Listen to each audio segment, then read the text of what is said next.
Welcome you all. तो आज हम टेक्सटाइल फाइबर्स क्या होते हैं, उनकी क्लासिफिकेशन क्या है और हमें इस क्वेश्चन को कैसे अटेम्प्ट करना है एग्जाम में, वो हम सब देखेंगे। तो सबसे पहले हम डिस्कस करेंगे क्लासिफिकेशन ऑफ फाइबर्स। उसके बाद नेचुरल फाइबर्स क्या होते हैं, उनकी टाइप्स क्या हैं। देन मैनमेड फाइबर्स क्या हैं और उनकी टाइप्स क्या है। और हमें इस क्वेश्चन को एग्जाम में कैसे अटेम्प्ट करना है ताकि हम अच्छा स्कोर कर सकें। देखेंगे कि टेक्सटाइल क्या होता है। Textile means any cloth made in a factory called textile. कोई भी फैक्ट्री में कोई भी कपड़ा बनता है तो उसे हम टेक्सटाइल कहते हैं। नेक्स्ट है हमारे पास फाइबर। फाइबर एक बेसिक रॉ मटेरियल है जो कि क्लोथ बनाने के लिए यूज किया जाता है। और fibre is a basic raw material used to produce textile. Textile plus fibres को इंक्लूड कर दिया, देन हमारे पास आ गया टेक्सटाइल फाइबर। तो टेक्सटाइल फाइबर्स क्या होते हैं? Textile fibres are long thin strands that can be spun into yarns or threads and then woven, knitted or pressed into fabric। Textile fibres लंबे लंबे पतले पतले धागे होते हैं जिन्हें हम धागों में कन्वर्ट करते हैं स्पिन करके। उसके बाद उसको हम वीव करते हैं या निट करते हैं, देन कटिंग एंड स्टिचिंग करके हमारे पास गारमेंट बनता है। ये टेक्सटाइल फाइबर्स हैं, ये नेचुरल भी होते हैं और सिंथेटिक भी होते हैं और हर एक फाइबर की अपनी ही प्रॉपर्टीज होती हैं। तो सबसे पहले हमारे पास आता है फाइबर। फाइबर हमें रॉ फॉर्म में मिलता है, देन उसके बाद हम यार्न बनाते हैं, मतलब कि धागा, जो कि बनता है स्पिनिंग के प्रोसेस से।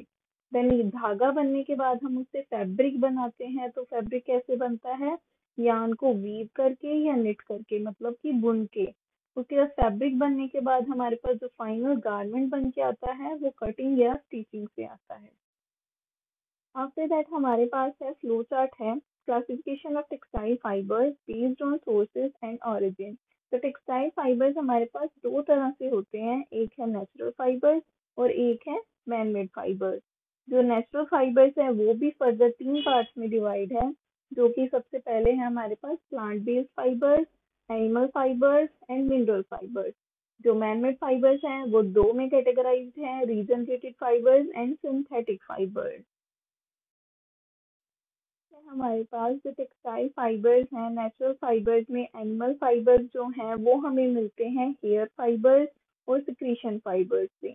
जो हेयर फाइबर्स हैं वो है wool and mohair. Then secretion fibres हैं वो है सिल्क। देन वेजिटेबल फाइबर्स ये हमें मिलते हैं सीड फाइबर्स से, bast fibres, leaf fibres and fruit fibres. जो सीड फाइबर्स हैं उनके एग्जाम्पल हैं कॉटन और कपोक। और बास्ट फाइबर्स की हैं jute, hemp, linen and ramie. Leaf fibres हैं sisal, pineapple and banana. Fruit fibres हैं क्वायर। मिनरल फाइबर्स की एक ही एग्जांपल है जो हमें मिलता है एस्बेस्टस से। Then we have manmade fibres. Manmade fibres तीन में कैटेगराइज है, regenerated fibres, synthetic fibres and inorganic fibres. जो रीजनरेटेड फाइबर्स हैं वो हमारे पास दो तरह से होते हैं, सेलुलोसिक एंड प्रोटीन। जो सेलुलोसिक फाइबर्स हैं मतलब सेल से मिलते हैं, वो है हमारे पास प्योर सेलुलोसिक, मॉडिफाइड सेलुलोसिक और मिसलिनियस। जो प्योर सेलुलोसिक है उनमें एग्जांपल ये आपको नीचे दी गई हैं, मॉडिफाइड की हैं और मिसलिनियस की भी हैं। देन प्रोटीन फाइबर्स हैं जो वेजिटेबल सोर्सेज से मिलते हैं और एनिमल सोर्सेज से मिलते हैं। जो वेजिटेबल सोर्सेज हैं वो हमारे पास बीन, पीनट और सोयाबीन। एनिमल सोर्सेज में हमारे पास casein. Next we have synthetic fibres. जो सिंथेटिक फाइबर्स हैं वो भी हमें बहुत तरह से मिलते हैं। नेक्स्ट है इनऑर्गेनिक फाइबर्स, वो हमारे पास तीन तरह से मिलते हैं, ग्लास, मेटल्स एंड कार्बन। तो सबसे पहले हम देखेंगे कि नेचुरल फाइबर्स क्या होते हैं। नेचुरल फाइबर्स जो हैं वो हमें नेचर से मिलते हैं, जैसे कि प्लांट्स, एनिमल्स और मिनरल्स।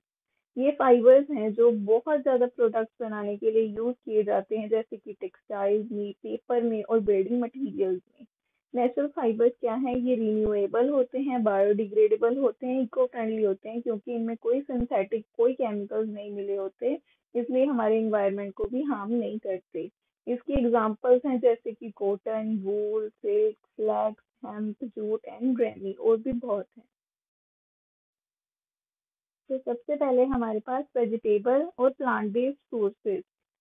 जो फाइबर्स हैं इनको हम प्लांट बेस्ड सोर्सेज भी कहते हैं। ये हमें प्लांट से मिलते हैं, जैसे कि सीड से, बास्ट से, लीफ से एंड फ्रूट से। तो इनमें कुछ एग्जांपल्स हैं। फॉर एग्जांपल सबसे पहले है कॉटन। जो कॉटन है वो हम बहुत ज़्यादा यूज़ करते हैं और ये हमें मिलती है कॉटन प्लांट से। कॉटन प्लांट के जो बीज होते हैं उनसे कॉटन मिलती है। नेक्स्ट है हमारे पास कपोक। ये एक सीड हेयर फाइबर है और ये बहुत ज़्यादा सिल्कियर होता है टच करने पे, जैसे कॉटन से ज़्यादा ये बहुत ज़्यादा सॉफ्ट और सिल्कियर होता है। नेक्स्ट है हमारे पास फ्लैक्स, इसको हम लिनन भी बोलते हैं और ये हमें मिलता है फ्लैक्स प्लांट की स्किन से और ये मोस्टली लिनन बेडशीट बनाने के लिए यूज़ किया जाता है। नेक्स्ट है हमारे पास हेम्प। ये मिलता है हमें हेम्प प्लांट की स्टेम से और स्टेम को हम बास्ट भी बोलते हैं। नेक्स्ट है हमारे पास जूट। जूट सबसे ज़्यादा स्ट्रॉन्गेस्ट वेजिटेबल फाइबर है जो कि जूट प्लांट की स्टेम से मिलता है। नेक्स्ट है रेमी। इसे चाइना ग्रास भी कहा जाता है और ये बहुत ज़्यादा सिल्कियर होता है और बहुत ज़्यादा इसमें इलास्टिसिटी होती है। नेक्स्ट है हमारे पास सीसल। सीसल एक हार्ड और कोर्सर लीफ फाइबर है जो कि लीफ से मिलता है, mostly available in Brazil. Next है abaca. Abaca is a leaf fibre species of banana extracted from leaf and also called manila hemp। इसको मनीला हेम्प भी कहा जाता है और ये बनाना की लीफ से मिलता है। नेक्स्ट है हमारे पास क्वायर। क्वायर एक हार्ड शॉर्ट और कोर्स फाइबर है जो कि कोकोनट ट्री से मिलता है। इनके कुछ इमेजेस हैं, जैसे कि ये कॉटन प्लांट है, ठीक है, और ये मिलने के बाद हमारे पास ऐसे बन के आता है कॉटन फाइबर। नेक्स्ट है हमारे पास फ्लैक्स प्लांट, जो कि ये रहा इसमें, और उसके बाद हमारे पास क्या बन के आया इसका कैपॉक्स फाइबर। ये हमारे पास सारे सीड फाइबर्स थे। नेक्स्ट हमारे पास आते हैं बास्ट फाइबर्स। बास्ट फाइबर्स में हमारे पास है फ्लैक्स प्लांट एंड फाइबर। जैसे कि आप ये देख सकते हैं ये फ्लैक्स प्लांट है और उससे जो फाइबर आता है वो ऐसा दिखता है। नेक्स्ट है हमारे पास हेम्प प्लांट। हेम्प प्लांट है जो वो रहा, ये लीव्स रही और उसका फाइबर ऐसे मिल के आता है हमारे पास। नेक्स्ट है हमारे पास jute plant and its fibre, and then we have ramie plant and fibre. हमारे पास bast fibres, then we have leaf fibres. Leaf fibres में हमारे पास है सीसल प्लांट और ये रहा उसका फाइबर सीसल फाइबर, और जो अबेका प्लांट है उससे अबेका फाइबर बन के आता है। लास्ट हमारे पास इसमें है फ्रूट फाइबर्स। फ्रूट फाइबर्स आप जैसे ये देख सकते हो, ये कोकोनट का प्लांट है, इसे हम कोयर प्लांट भी बोलते हैं और ये हमारे पास उसका फाइबर बन के आता है। ये हमारे vegetable fibres, and then we have animal fibres जो कि हमें एनिमल सोर्सेज से मिलते हैं। ये फाइबर्स हमें एनिमल्स से मिलते हैं। एनिमल्स की हेयर हो गई या फिर उनके सलाइवा से मिलता है। Secretion of animals mean saliva of animals. तो फर्स्ट है हमारे पास alpaca. Alpaca is a hair fibre like wool but stronger than wool fibre. ये वूल की तरह दिखता है बट उससे ज्यादा स्ट्रॉन्ग होता है। Next is angora. अंगोरा एक रैबिट फाइबर है जो कि रैबिट से मिलता है, बहुत ही सॉफ्ट और सिल्की होता है। नेक्स्ट है हमारे पास कैमल हेयर। कैमल हेयर से आपको नाम से पता ही चल गया होगा, ये हमें बैक्टीरियन कैमल नाम के एक कैमल है उससे मिलता है। नेक्स्ट है हमारे पास कैशमियर फाइबर। ये हमें कश्मीरी गोट्स हैं उनसे मिलता है और ये बहुत ज़्यादा एक्सपेंसिव होता है। नेक्स्ट है हमारे पास मोहेर फाइबर। मोहेर फाइबर है वो अंगोरा गोट से मिलता है, बहुत ही स्मूथ और लस्ट्रस होता है। नेक्स्ट है वूल। वूल हमें शीप से मिलती है। देन है हमारे पास सिल्क। सिल्क है जो वो सिल्क वॉर्म से मिलता है, जो उसका सलाइवा होता है उससे हम सिल्क बनाते हैं। ये रहे हमारे पास हेयर फाइबर्स, जैसे कि आप देख रहे हो ये अल्पिका एनिमल है और उससे हमें फाइबर मिलता है ऐसा। नेक्स्ट है हमारे पास अंगोरा रैबिट से अंगोरा फाइबर। ये हमारे पास सारे सीड फाइबर्स थे। नेक्स्ट हमारे पास आते हैं bast fibre. Bast fibre, then we have angora goat, उससे मिलता है मोहेर फाइबर, देन शीप से हमें मिलती है। नेक्स्ट हमारे पास सिक्रीशन फाइबर में सिल्क वॉर्म। ये है सिल्क वॉर्म का कीड़ा जिससे हमें सिल्क फाइबर मिलता है। After that we have mineral sources। जो मिनरल सोर्सेज है वो हमें नेचुरली मिलते हैं, जैसे कि इनऑर्गेनिक और मिनरल सोर्स से मिलते हैं। इसकी एक ही एग्जांपल है एस्बेस्टस। एस्बेस्टस है वो है fire and acid proof fibre होता है, बहुत जो कि बहुत ही सॉफ्ट होता है, फ्लेक्सिबल होता है, good insulator of electricity, heat and corrosion, जिसकी वजह से ये ज्यादातर यूज किया जाता है फायर प्रूफिंग जैकेट्स में, कन्वेयर बेल्ट में और थर्मल इंसुलेशन मटेरियल्स में। बट नाउ डेज ये आजकल बहुत ज्यादा घट गया है बिकॉज ऑफ हेल्थ रीजन। इससे बहुत ज्यादा हेल्थ रिलेटेड इश्यूज आ रहे हैं, दैट्स वाई इसका यूज रिड्यूस हो गया है। ये आप इसकी इमेज देख सकते हो, ये हमारे पास एस्बेस्टस मिनरल होता है, उससे ये फाइबर बन के आता है। तो ये थे fibers। उसके बाद आते हैं हमारे पास मैनमेड फाइबर्स। मैनमेड फाइबर्स हैं, ये हमें रीजनरेटेड फाइबर से मिलते हैं, सिंथेटिक फाइबर से और इनऑर्गेनिक फाइबर से। ये आर्टिफिशियली क्रिएटेड होते हैं बिकॉज इसके अंदर केमिकल डाले जाते हैं, इस वजह से उनको सिंथेटिक फाइबर्स और मैनमेड फाइबर्स बोलते हैं। ये फाइबर्स आजकल बहुत ज़्यादा यूज किए जाते हैं क्लोथिंग में, होजरी में, इंडस्ट्रियल मटेरियल्स में। ये मोस्टली अपनी ड्यूरेबिलिटी के लिए, अपनी strength, resistant to shrinking, wrinkling and also less expensive to produce than natural fibres. और ये जो है ये इन्वायरमेंटल अनफ्रेंडली होते हैं क्योंकि इनमें बहुत ज़्यादा केमिकल्स मिले होते हैं। इसके कुछ एग्जांपल्स हैं like polyester, nylon, acrylic and viscose tricel alginate.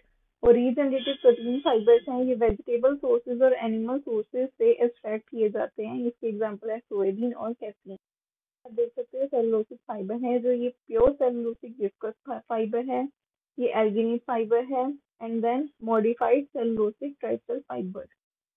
फिर हमारे पास आता है प्रोटीन फाइबर। जो प्रोटीन फाइबर है उसके एग्जांपल में ये है वेजिटेबल सोयाबीन फाइबर, और जो मिल्क फाइबर है वो है कैसीन फाइबर। नेक्स्ट हमारे पास synthetic fibre. Synthetic fibres are man made fibres और इनको आर्टिफिशियल फाइबर्स भी बोला जाता है। ये पेट्रोलियम से बनता है, इसलिए इनको पेट्रोकेमिकल्स भी कहा जाता है। और millions of these fibres are produced all over the world each year. इसमें एग्जांपल है हमारे पास नायलॉन, रेयॉन, पॉलिएस्टर एक्सेट्रा। आजकल ये बहुत ज्यादा यूज किया जाता है। फर्स्ट है हमारे पास नायलॉन। ये हमें कोल, वाटर एंड एयर से मिलता है, बहुत ही लस्ट्रस होता है, इजी टू वॉश होता है और जल्दी सूख जाता है, इसलिए ये ज्यादा यूज किया जाता है फ्रॉक्स बनाने में, रोप, पैराशूट्स और स्लीपिंग बैग्स में। नेक्स्ट है रेयन। रेयन हमें मिलती है वुड पल्प से। ये बहुत ज्यादा सॉफ्ट होती है, एब्जॉर्बेंट होती है, और इसको कॉटन के साथ मिक्स करके बेडशीट बनाई जाती हैं और वूल से मिक्स करके कारपेट बनाए जाते हैं। नेक्स्ट है हमारे पास पोलिएस्टर। पोलिएस्टर हमें मिलता है कोल से, वाटर से, एयर से और पेट्रोलियम से। ये इजी टू वॉश होता है, रिंकल फ्री होता है और हमेशा इसकी शेप वैसी की वैसी रहती है, चाहे आप इसे जितना भी धो लो। और मोस्टली यूज किया जाता है रोप्स, नेट्स, रेनकोट्स और जैकेट्स बनाने। आप इनके इमेजेस देख सकते हो, ये नायलॉन फाइबर है, ये रेयन फाइबर है, and then we have polyester. Next है हमारे पास लास्ट इनऑर्गेनिक फाइबर्स। ये जो फाइबर्स होते हैं ये बायोडिग्रेडेबल नहीं होते हैं, इनमें केमिकल्स डाले जाते हैं, और ये नेचुरल सोर्सेस से जाते हैं बट इसमें केमिकल्स डाल के इनको यूज किया जाता है। इसके एग्जांपल है जैसे कि ग्लास फाइबर। जो ये फाइबर्स हैं ये सिलिका से बनते हैं, जिसको मेल्ट किया जाता है, फिर उसके बाद इससे फाइबर्स बनाए जाते हैं। नेक्स्ट है हमारे पास कार्बन फाइबर्स। ये जो फाइबर्स हैं कार्बन से बनते हैं, बट ये high strength, low weight and thermal stability के लिए जाने जाते हैं, और मोस्टली ये स्पेस सूट्स के लिए यूज किए जाते हैं। नेक्स्ट है हमारे पास मेटल फाइबर्स। जो मेटल फाइबर्स हैं ये मेटल से बनता है, जैसे कि स्टेनलेस स्टील, और ये मोस्टली इंडस्ट्रियल और टेक्निकल एप्लीकेशन के लिए यूज किया जाता है। And last we have ceramic fibre. जो सेरेमिक फाइबर्स हैं ये एलुमिना एंड सिलिकॉन कार्बाइड से बनता है, और ये अपनी strength, thermal stability and chemical resistance के लिए जाने जाते हैं। ये है उनके कुछ इमेजेस, जैसे कि ये है glass fibre, carbon fibre, metal fibre and ceramic fibre. Next हमारे पास कंक्लूजन इसका क्या है कि जो टेक्सटाइल फाइबर्स हैं वो दो तरह से होते हैं, नेचुरल एंड मैन मेड। जो नेचुरल फाइबर्स हैं वो मोस्टली यूज किए जाते हैं उनको सेलुलोसिक फाइबर्स में, एग्जांपल जैसे cotton, flax, jute, sisal etcetera. And जो प्रोटीन फाइबर्स हैं वो है wool, silk and mineral fibre जो है वो है एस्बेस्टस। तो एग्जाम में अगर हमें इस क्वेश्चन को अटेम्प्ट करना है तो हम इसे कैसे करेंगे? तो सबसे पहले हम इंट्रोडक्शन देंगे कि टेक्सटाइल क्या होता है, फाइबर क्या होता है, उसके बाद टेक्सटाइल फाइबर क्या है। फिर हम कर लिखेंगे क्लासिफिकेशन ऑफ फाइबर्स के बारे में, उसमें हम फ्लो चार्ट डायग्राम बनाएंगे सबसे पहले। And then we have natural fibres, उसकी इंट्रोडक्शन देंगे और उसका फ्लो चार्ट बनाएंगे। उसके बाद हम वेजिटेबल फाइबर्स लिखेंगे, उनको एक्सप्लेन करेंगे, उनकी टाइप्स बताएंगे। Next we have animal fibres, same जैसे वेजिटेबल फाइबर लिखेंगे वैसे एनिमल फाइबर भी एक्सप्लेन करेंगे। And then mineral fibre. उसके बाद है हमारे पास मैनमेड फाइबर्स। मैनमेड फाइबर्स को इंट्रोड्यूस करेंगे और उसका फ्लो चार्ट बनाएंगे, और उनकी जो टाइप्स हैं फर्दर उनको एक्सप्लेन करेंगे, एंड देन लास्ट में कंक्लूजन देंगे। तो सबसे पहले प्रॉपर्टीज का क्या मतलब होता है? Properties means qualities, qualities of textile fibre, कि कौन कौन से गुण हैं जो कि एक फाइबर में होने जरूरी होते हैं। Textile fiber properties allow fibers to be spun into yarn or directly made into fabric. मतलब ये जो फाइबर प्रॉपर्टीज हैं वो एक फाइबर को अलाउ करती हैं कि आगे जाकर उससे यार्न बनाना है, मतलब धागा बनना है, या डायरेक्टली उससे फैब्रिक बनाना है. The fibre need to be strong enough to hold their shape. मतलब एक फाइबर को सबसे पहले तो इतना स्ट्रॉन्ग होना चाहिए कि वो अपनी शेप को होल्ड करे रखे. दूसरा फ्लेक्सिबल होना चाहिए, मतलब लचीला, इलास्टिसिटी होनी चाहिए और ड्यूरेबल हो. नेक्स्ट है हमारे पास classification of textile fibre properties. ये जो प्रॉपर्टीज हैं वो फर्दर 2 पार्ट्स में कैटेगराइज्ड हैं. फर्स्ट है एसेंशियल और प्राइमरी प्रॉपर्टीज. उसके एग्जांपल है length, width, flexibility and many more.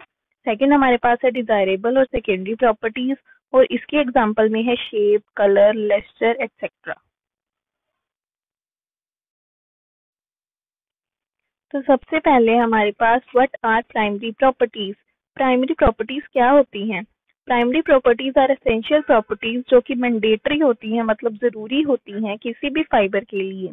In short की ये प्रॉपर्टीज फाइबर में होनी ही चाहिए, इसीलिए तो इन्हें एसेंशियल प्रॉपर्टीज बोला जाता है. कुछ एग्जांपल्स हैं इसकी, जैसे length to width ratio, tenacity जिसको स्ट्रेंथ भी बोला जाता है, स्पिनिंग क्वालिटी और कोहेसिवनेस, फ्लेक्सिबिलिटी एंड यूनिफॉर्मिटी. तो फर्स्ट प्राइमरी प्रॉपर्टी हमारे पास है लेंथ टू विड्थ रेशियो. ये एक रेशियो होती है between length and width of fibre. The textile fibre should be sufficiently long than its width. मतलब एक फाइबर को लंबा होनी चाहिए रादर देन उसकी विड्थ से. उसकी रेशियो 1:100 है, मींस लेंथ 100 गुना ज्यादा होनी चाहिए उसकी विड्थ से. फॉर एग्जांपल कॉटन की 1400, वूल की 8000, फ्लेक्स की 170 और सिल्क की 3,30,000. सेकेंड प्राइमरी प्रॉपर्टी हमारे पास है टेनासिटी. इसको स्ट्रेंथ ऑफ द फाइबर भी बोला जाता है कि फाइबर कितना मजबूत है. एक फाइबर को इतना मजबूत होना चाहिए कि जब उस पर स्ट्रेस या स्ट्रेन दिया जाए, मतलब जोर डाला जाए ड्यूरिंग यार्न मैन्युफैक्चरिंग, धागा बनाते समय, तो वो उस स्ट्रेन को, प्रेशर को इजीली झेल सके. हर फाइबर का अलग अलग टेनासिटी लेवल होता है, कुछ हाई स्ट्रेंथ वाले होते हैं तो कुछ लो. और हर फाइबर की स्ट्रेंथ उसके ड्राई और वेट स्टेट पर भी वेरी करती है. जैसे कुछ फाइबर्स गीला करने के बाद और भी स्ट्रांग हो जाते हैं, तो कुछ ड्राई स्टेट में ही ज्यादा स्ट्रांग होते हैं. थर्ड प्राइमरी प्रॉपर्टी हमारे पास है स्पिनिंग क्वालिटी और कोहेसिवनेस. स्पिनिंग क्वालिटी और cohesiveness is the ability of fibres to stick together during yarn manufacturing process. मतलब एक फाइबर जब उससे यार्न बनाना है विद स्पिनिंग प्रोसेस, तो वो कितना एक दूसरे से जुड़े रहते हैं, मतलब स्टिक रहते हैं. स्पिनिंग क्वालिटी को फिलामेंट फाइबर्स भी कहते हैं क्योंकि स्पिनिंग फिलामेंट फाइबर्स की होती है, और कोहेसिवनेस स्टेपल फाइबर्स पर. स्टेपल फाइबर्स शॉर्ट फाइबर्स होते हैं, बिल्कुल छोटे छोटे, जिन्हें सेंटीमीटर्स और इंचेस में मेजर किया जा सकता है. इसकी एग्जांपल है कॉटन, जूट एक्सेट्रा. कॉटन एक ऐसा फाइबर है जो इजीली बाकी दूसरे फाइबर्स के साथ मिक्स हो जाता है ड्यूरिंग यार्न मैन्युफैक्चरिंग. और जो फिलामेंट फाइबर्स हैं वो लंबे लंबे फाइबर्स होते हैं जो किलोमीटर्स और माइल्स में मेजर किए जाते हैं.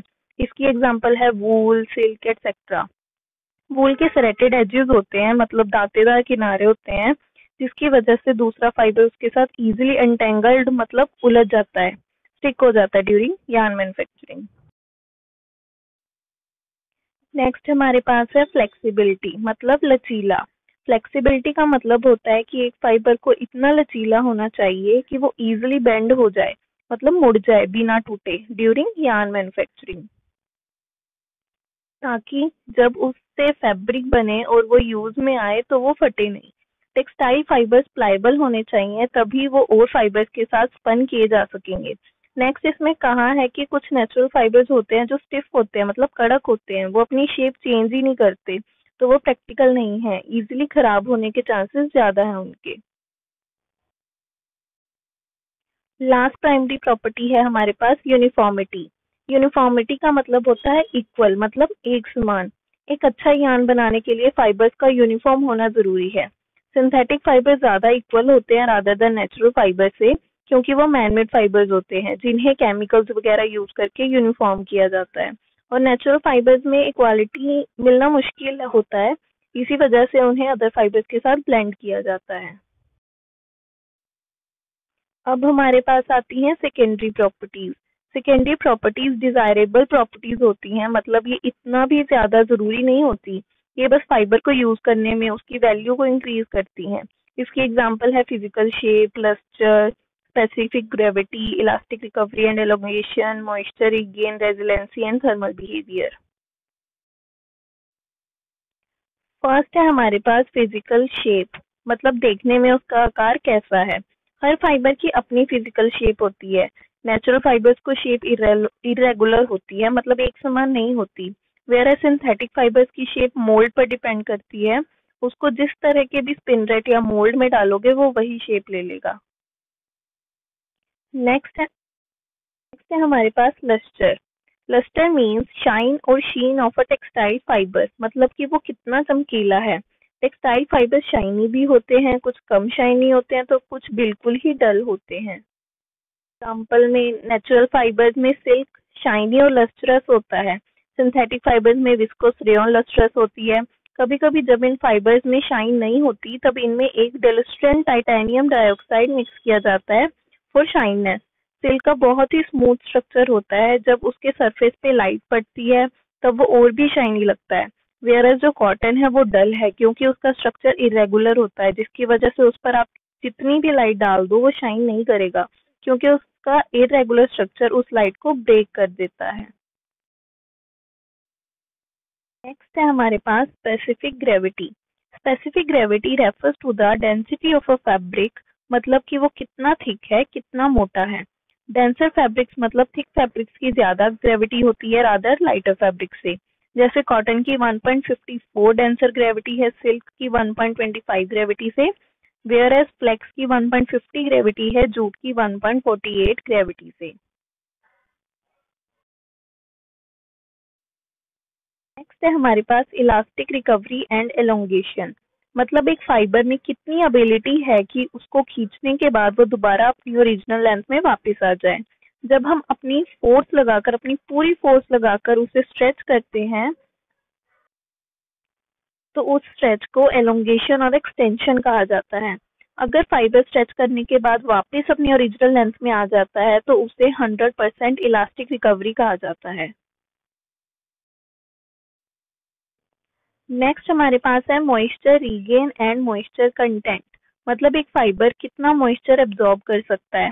वैसे तो हर फाइबर में कुछ ना कुछ मॉइस्चर और वाटर कंटेंट होता है, पर जिन फाइबर्स का मॉइस्चर कंटेंट अच्छा होता है वो डाइज और केमिकल ट्रीटमेंट्स के लिए अच्छे होते हैं। मॉइस्चर कंटेंट का रिलेशन फाइबर स्ट्रेंथ है, जो हमें पीछे पढ़ा था कि कुछ फाइबर्स होते हैं जो गीला होने के बाद और भी ज्यादा स्ट्रांग हो जाते हैं। नेक्स्ट सेकेंडरी प्रॉपर्टी है रेजिलेंसी। रेजिलेंसी एक इम्पॉर्टेंट रोल प्ले करती है क्रीज रिकवरी, मतलब बल पड़ने में। फाइबर को क्रश करने पर, कंप्रेस करने पर उसकी रेजिलेंसी चेक की जाती है कि वापस अपनी ओरिजिनल शेप में कैसे आता है। वूल फाइबर की एक्सीलेंट रेजिलेंसी होती है क्योंकि वूल एक क्रिम्प फाइबर है, और आपने देखा होगा कि जो हमारे विंटर क्लोथ होते हैं वूल में, उनमें जल्दी से रिंकल्स नहीं पड़ते because of it's resiliency power. Last हमारे पास है थर्मल बिहेवियर। इसका मतलब होता है कि फाइबर्स हीट के साथ कैसे रिएक्ट करते हैं। फ्लेमेबिलिटी इंपॉर्टेंट एस्पेक्ट है थर्मल बिहेवियर का। इससे हमें टेक्सटाइल फाइबर्स की बर्निंग एबिलिटी का पता चलता है। लास्ट में इसका कंक्लूजन क्या है कि एक फाइबर की बहुत सी अलग अलग प्रॉपर्टीज होती हैं, but length, width, strength, flexibility, uniformity and many मोर, ये प्राइमरी और एसेंशियल प्रॉपर्टीज होती हैं जो एक फाइबर में होनी ही चाहिए। एट द एंड हमें इस क्वेश्चन को एग्जाम में कैसे अटेम्प्ट करना है, तो सबसे पहले हम इंट्रोडक्शन ऑफ टेक्सटाइल फाइबर्स के बारे में लिखेंगे जो हमने फर्स्ट क्लास में लिखा था। नेक्स्ट हम लिखेंगे प्रॉपर्टीज ऑफ टेक्सटाइल फाइबर्स, उसकी इंट्रोडक्शन देंगे। Then classification of textile fibre properties, उसका फ्लो चार्ट डायग्राम बनाएंगे। देन प्राइमरी प्रॉपर्टीज, उसकी इंट्रोडक्शन एंड उसका फ्लो चार्ट बनाएंगे। देन उसके बाद सारी प्राइमरी प्रॉपर्टीज को एक्सप्लेन करेंगे turn by turn. And then secondary properties, उसकी इंट्रोडक्शन और उसका फ्लो चार्ट। देन उसके बाद सेकेंडरी प्रॉपर्टीज को एक्सप्लेन करेंगे एंड एट द एंड हम कंक्लूजन लिखेंगे। सेलुलोसिक फाइबर्स क्या होते हैं? Cellulosic fibres is made from cellulose that is found in plant cell walls, मतलब सेलुलोसिक फाइबर सेलुलोज से बनता है जो प्लांट की सेल वॉल्स में पाया जाता है। ये फाइबर टेक्सटाइल्स में, पेपर बनाने में और बिल्डिंग मटेरियल्स में यूज किया जाता है। ये हमें प्लांट की स्टेम से, लीफ से और सीड से मिलता है। और कुछ clothing fibres like cotton, linen, rayon इन्हीं सेलुलोज फाइबर से बनते हैं। जैसे कि आप नीचे फ्लो चार्ट में देखोगे तो पता चलेगा कि प्लांट के कौन कौन से पार्ट से हमें क्या क्या मिलता है। फॉर एग्जाम्पल वुड से हमें हार्डवुड और सॉफ्टवुड मिलती है। बांस से हमें जूट, फ्लेक्स एक्सेट्रा मिलते हैं। लीफ से हमें पाइनएप्पल, सीसल, बनाना आदि मिलते हैं। फ्रूट से हमें कोकोनट, कॉटन एक्सेट्रा मिलते हैं। स्टॉक से हमें rice, corn stock, wheat, barley मिलते हैं। और ग्रास से हमें बैम्बू, शुगर केन, एस्पार्टो मिलते हैं। नेक्स्ट है हमारे पास कॉटन क्या है। अगर एक वर्ड में डिस्क्राइब किया जाए तो कॉटन का मतलब है कंफर्टेबल। कॉटन को ब्रीदेबल फाइबर भी बोला जाता है क्योंकि ये बहुत ही सॉफ्ट, कूल, एब्जॉर्बेंट और स्ट्रॉन्ग होता है। इसमें इजीली हवा पास हो जाती है और ये 24 to 27 टाइम्स पानी को अपने अंदर होल्ड कर सकता है। इसी वजह से गर्मियों में इसे स्वेटिंग को एब्जॉर्ब करने के लिए वियर किया जाता है। सिंस कॉटन में इजीली रिंकल्स पड़ जाते हैं, इसी वजह से इसको other fibres like nylon, polyester, linen, wool etcetera के साथ मिक्स और ब्लेंड किया जाता है। नेक्स्ट हमारे पास है द ओरिजिन ऑफ कॉटन। मतलब कॉटन की उत्पत्ति कहाँ से हुई है। कॉटन एक सबसे ओल्डेस्ट फाइबर है जिसकी हिस्ट्री 5000 साल से भी ज्यादा पुरानी है। इंडिया एक पहली ऐसी कंट्री थी जहाँ कॉटन ग्रो की जाती थी और उससे कॉटन फैब्रिक्स बनाए जाते थे। जो कॉटन वर्ड है वो अरेबिक वर्ड कूटोन से लिया गया है। और कॉटन को सीड हेयर फाइबर भी बोला जाता है क्योंकि ये एक बुशी मैलो प्लांट से ऑब्टेन किया जाता है जो कॉटन पोड्स में सीड्स के ऊपर ग्रो हुआ होता है। अब हमारे पास आता है मैन्युफैक्चरिंग प्रोसेस ऑफ कॉटन। तो सबसे पहले कॉटन की खेती की जाती है। Cotton plants are grown in warm places as they need lots of sunshine and heat to grow. मतलब कॉटन प्लांट्स को गर्म जगहों पर उगाया जाता है क्योंकि उसको बहुत सी धूप, गर्मी और थोड़ी सी बारिश की जरूरत होती है। और सोइल की क्वालिटी, इरिगेशन एक्सेट्रा इन सबसे कॉटन फाइबर्स की क्वालिटी पर इफेक्ट पड़ता है। आफ्टर कल्टीवेशन नेक्स्ट स्टेप हमारे पास है कॉटन फाइबर्स की हार्वेस्टिंग करना। The plant produces bolls containing cotton seeds and fibers which mature and open when it's time to harvest। Means कि जब कॉटन प्लांट की बोल्स जिसमें सीड्स और फाइबर होता है वो ओपन हो जाती है, मतलब खुल जाती हैं, तो उसको हार्वेस्ट करने का, तोड़ने का टाइम आ जाता है। पुराने टाइम में बाय हैंड कॉटन की हार्वेस्टिंग की जाती थी। लेकिन जैसे जैसे टेक्नोलॉजी आगे बढ़ती गई, स्पेशलाइज्ड मशीन जैसे कि कॉटन पीकर भी यूज किए जाने लगे फॉर कॉटन हार्वेस्टिंग। एंड ये मशीन लार्ज बेल्स, मतलब बड़े बड़े बंडल्स में कॉटन बोल्स को प्लांट से प्लग करती हैं। कॉटन बोल्स को प्लग करने के बाद अब नेक्स्ट स्टेप है गिनिंग और क्लीनिंग का। Once harvested cotton goes through a process called ginning.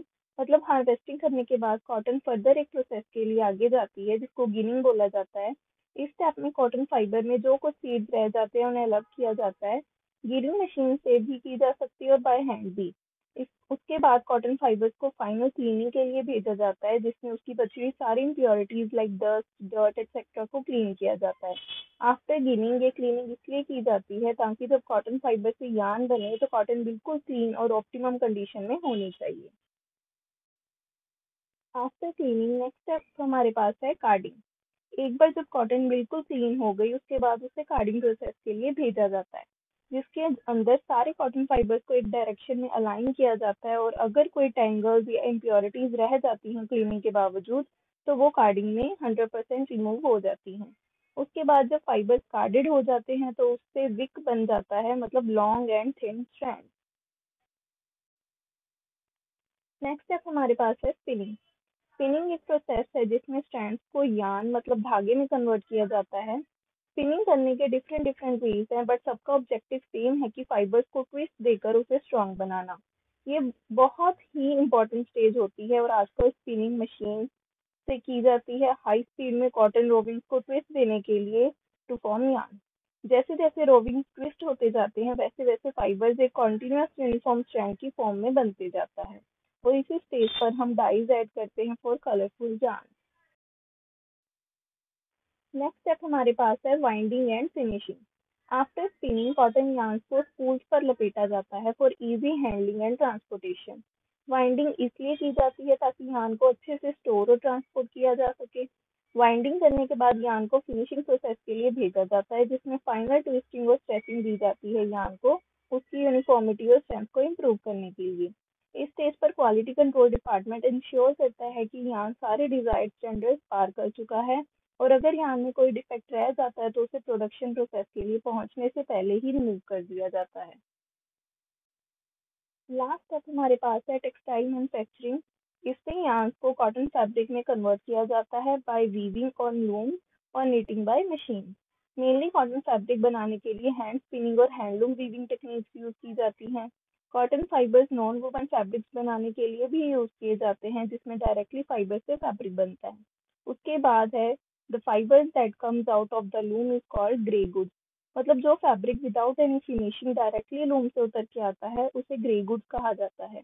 और लूम से उतरने के बाद उस पर ब्लीचिंग, डाइंग और बाकी सारी फिनिशेस दी जाती हैं और उसे अट्रैक्टिव बनाया जाता है ताकि वो मार्केट में एक्सेप्ट हो सके। अब हमारे पास आती हैं प्रॉपर्टीज ऑफ कॉटन। सबसे पहली प्रॉपर्टी कॉटन की है कंफर्टेबल। कॉटन एक बहुत ही कंफर्टेबल टू वियर फैब्रिक होता है। नेक्स्ट प्रॉपर्टी है सॉफ्ट। जैसे कि कॉटन प्लांट अपने आप में ही नेचुरली सॉफ्ट और फ्लफी होता है, तो उससे बनने वाला फैब्रिक में भी वो सॉफ्ट फील आता है। नेक्स्ट है natural fibre cotton. Cotton fibre से बना है जो कि नेचर की देन है। उसके बाद है एब्जॉर्बेंट। कॉटन की सुपर्ब एब्जॉर्बेंसी होती है, वो सारा मॉइस्चर इजीली एब्जॉर्ब कर लेता है। नेक्स्ट है ब्रीदेबल।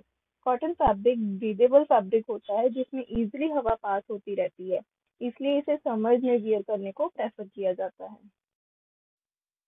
नेक्स्ट प्रॉपर्टी है ड्रेप स्वेल। मतलब कॉटन की ड्रेपिंग बहुत अच्छी होती है, वो इजीली कोई भी बॉडी शेप ले लेता है।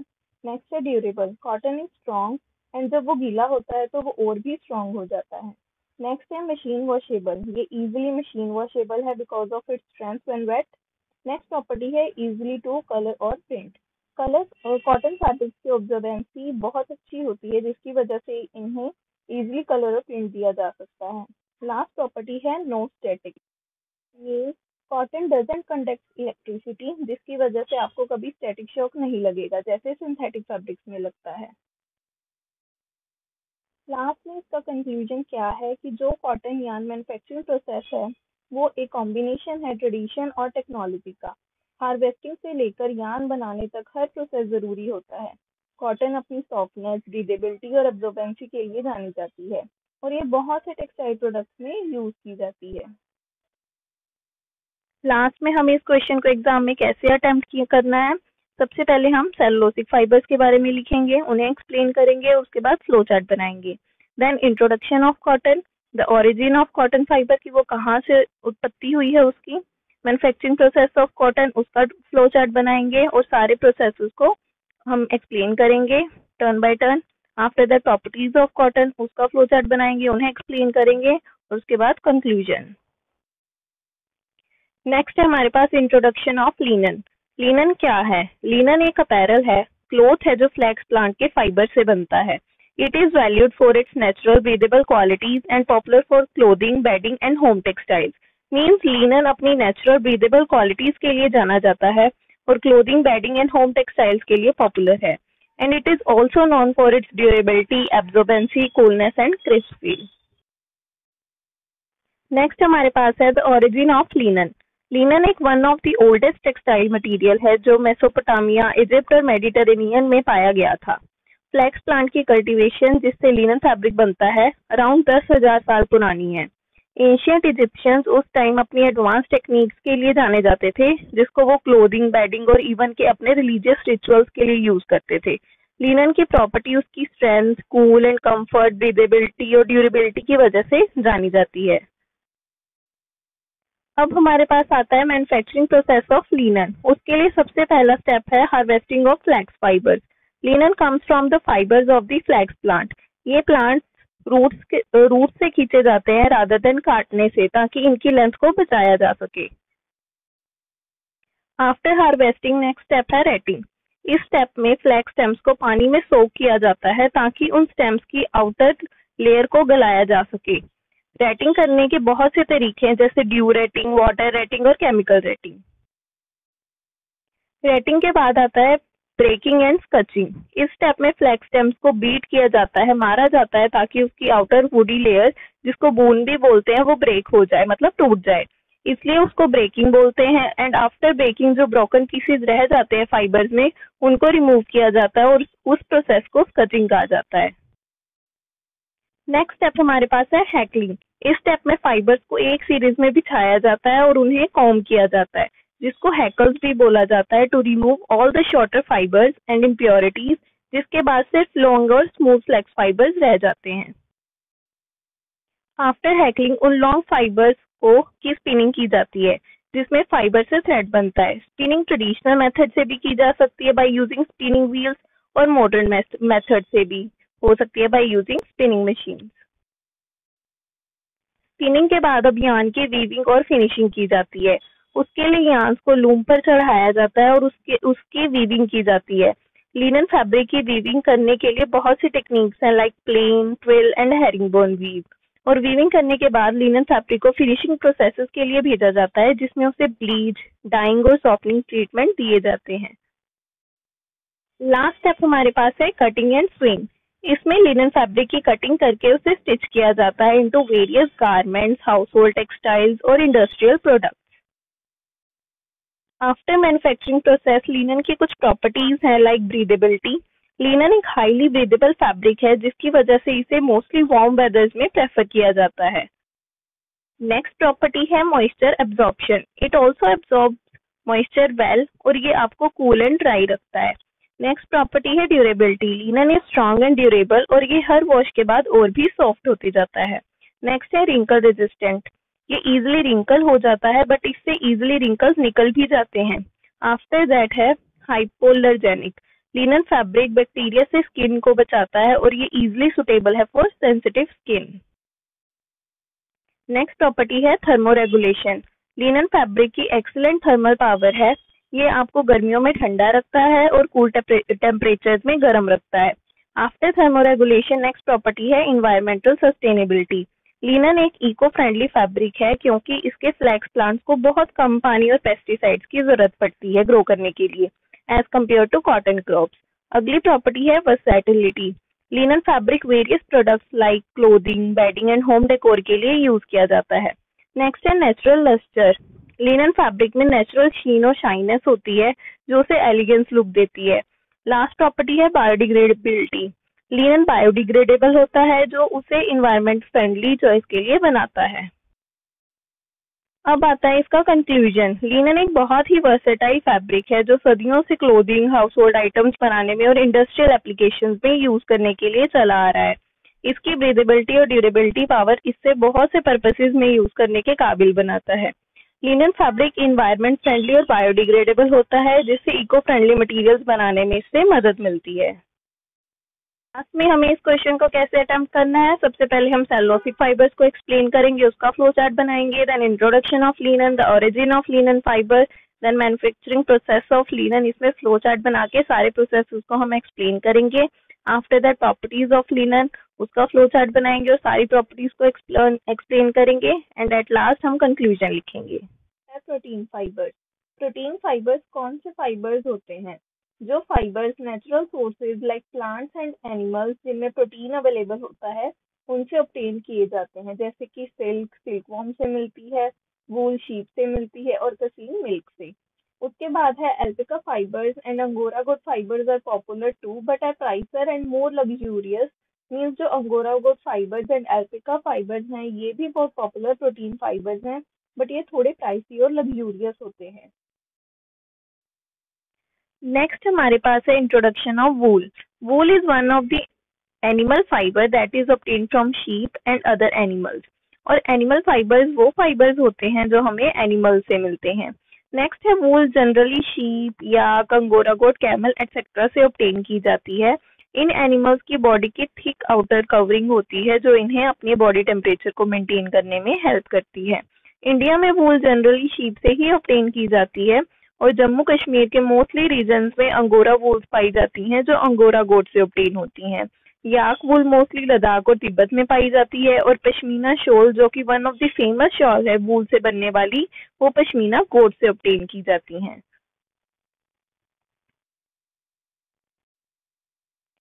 अब हमारे पास आता है the origin of wool. Wool की उत्पत्ति कहाँ से हुई है?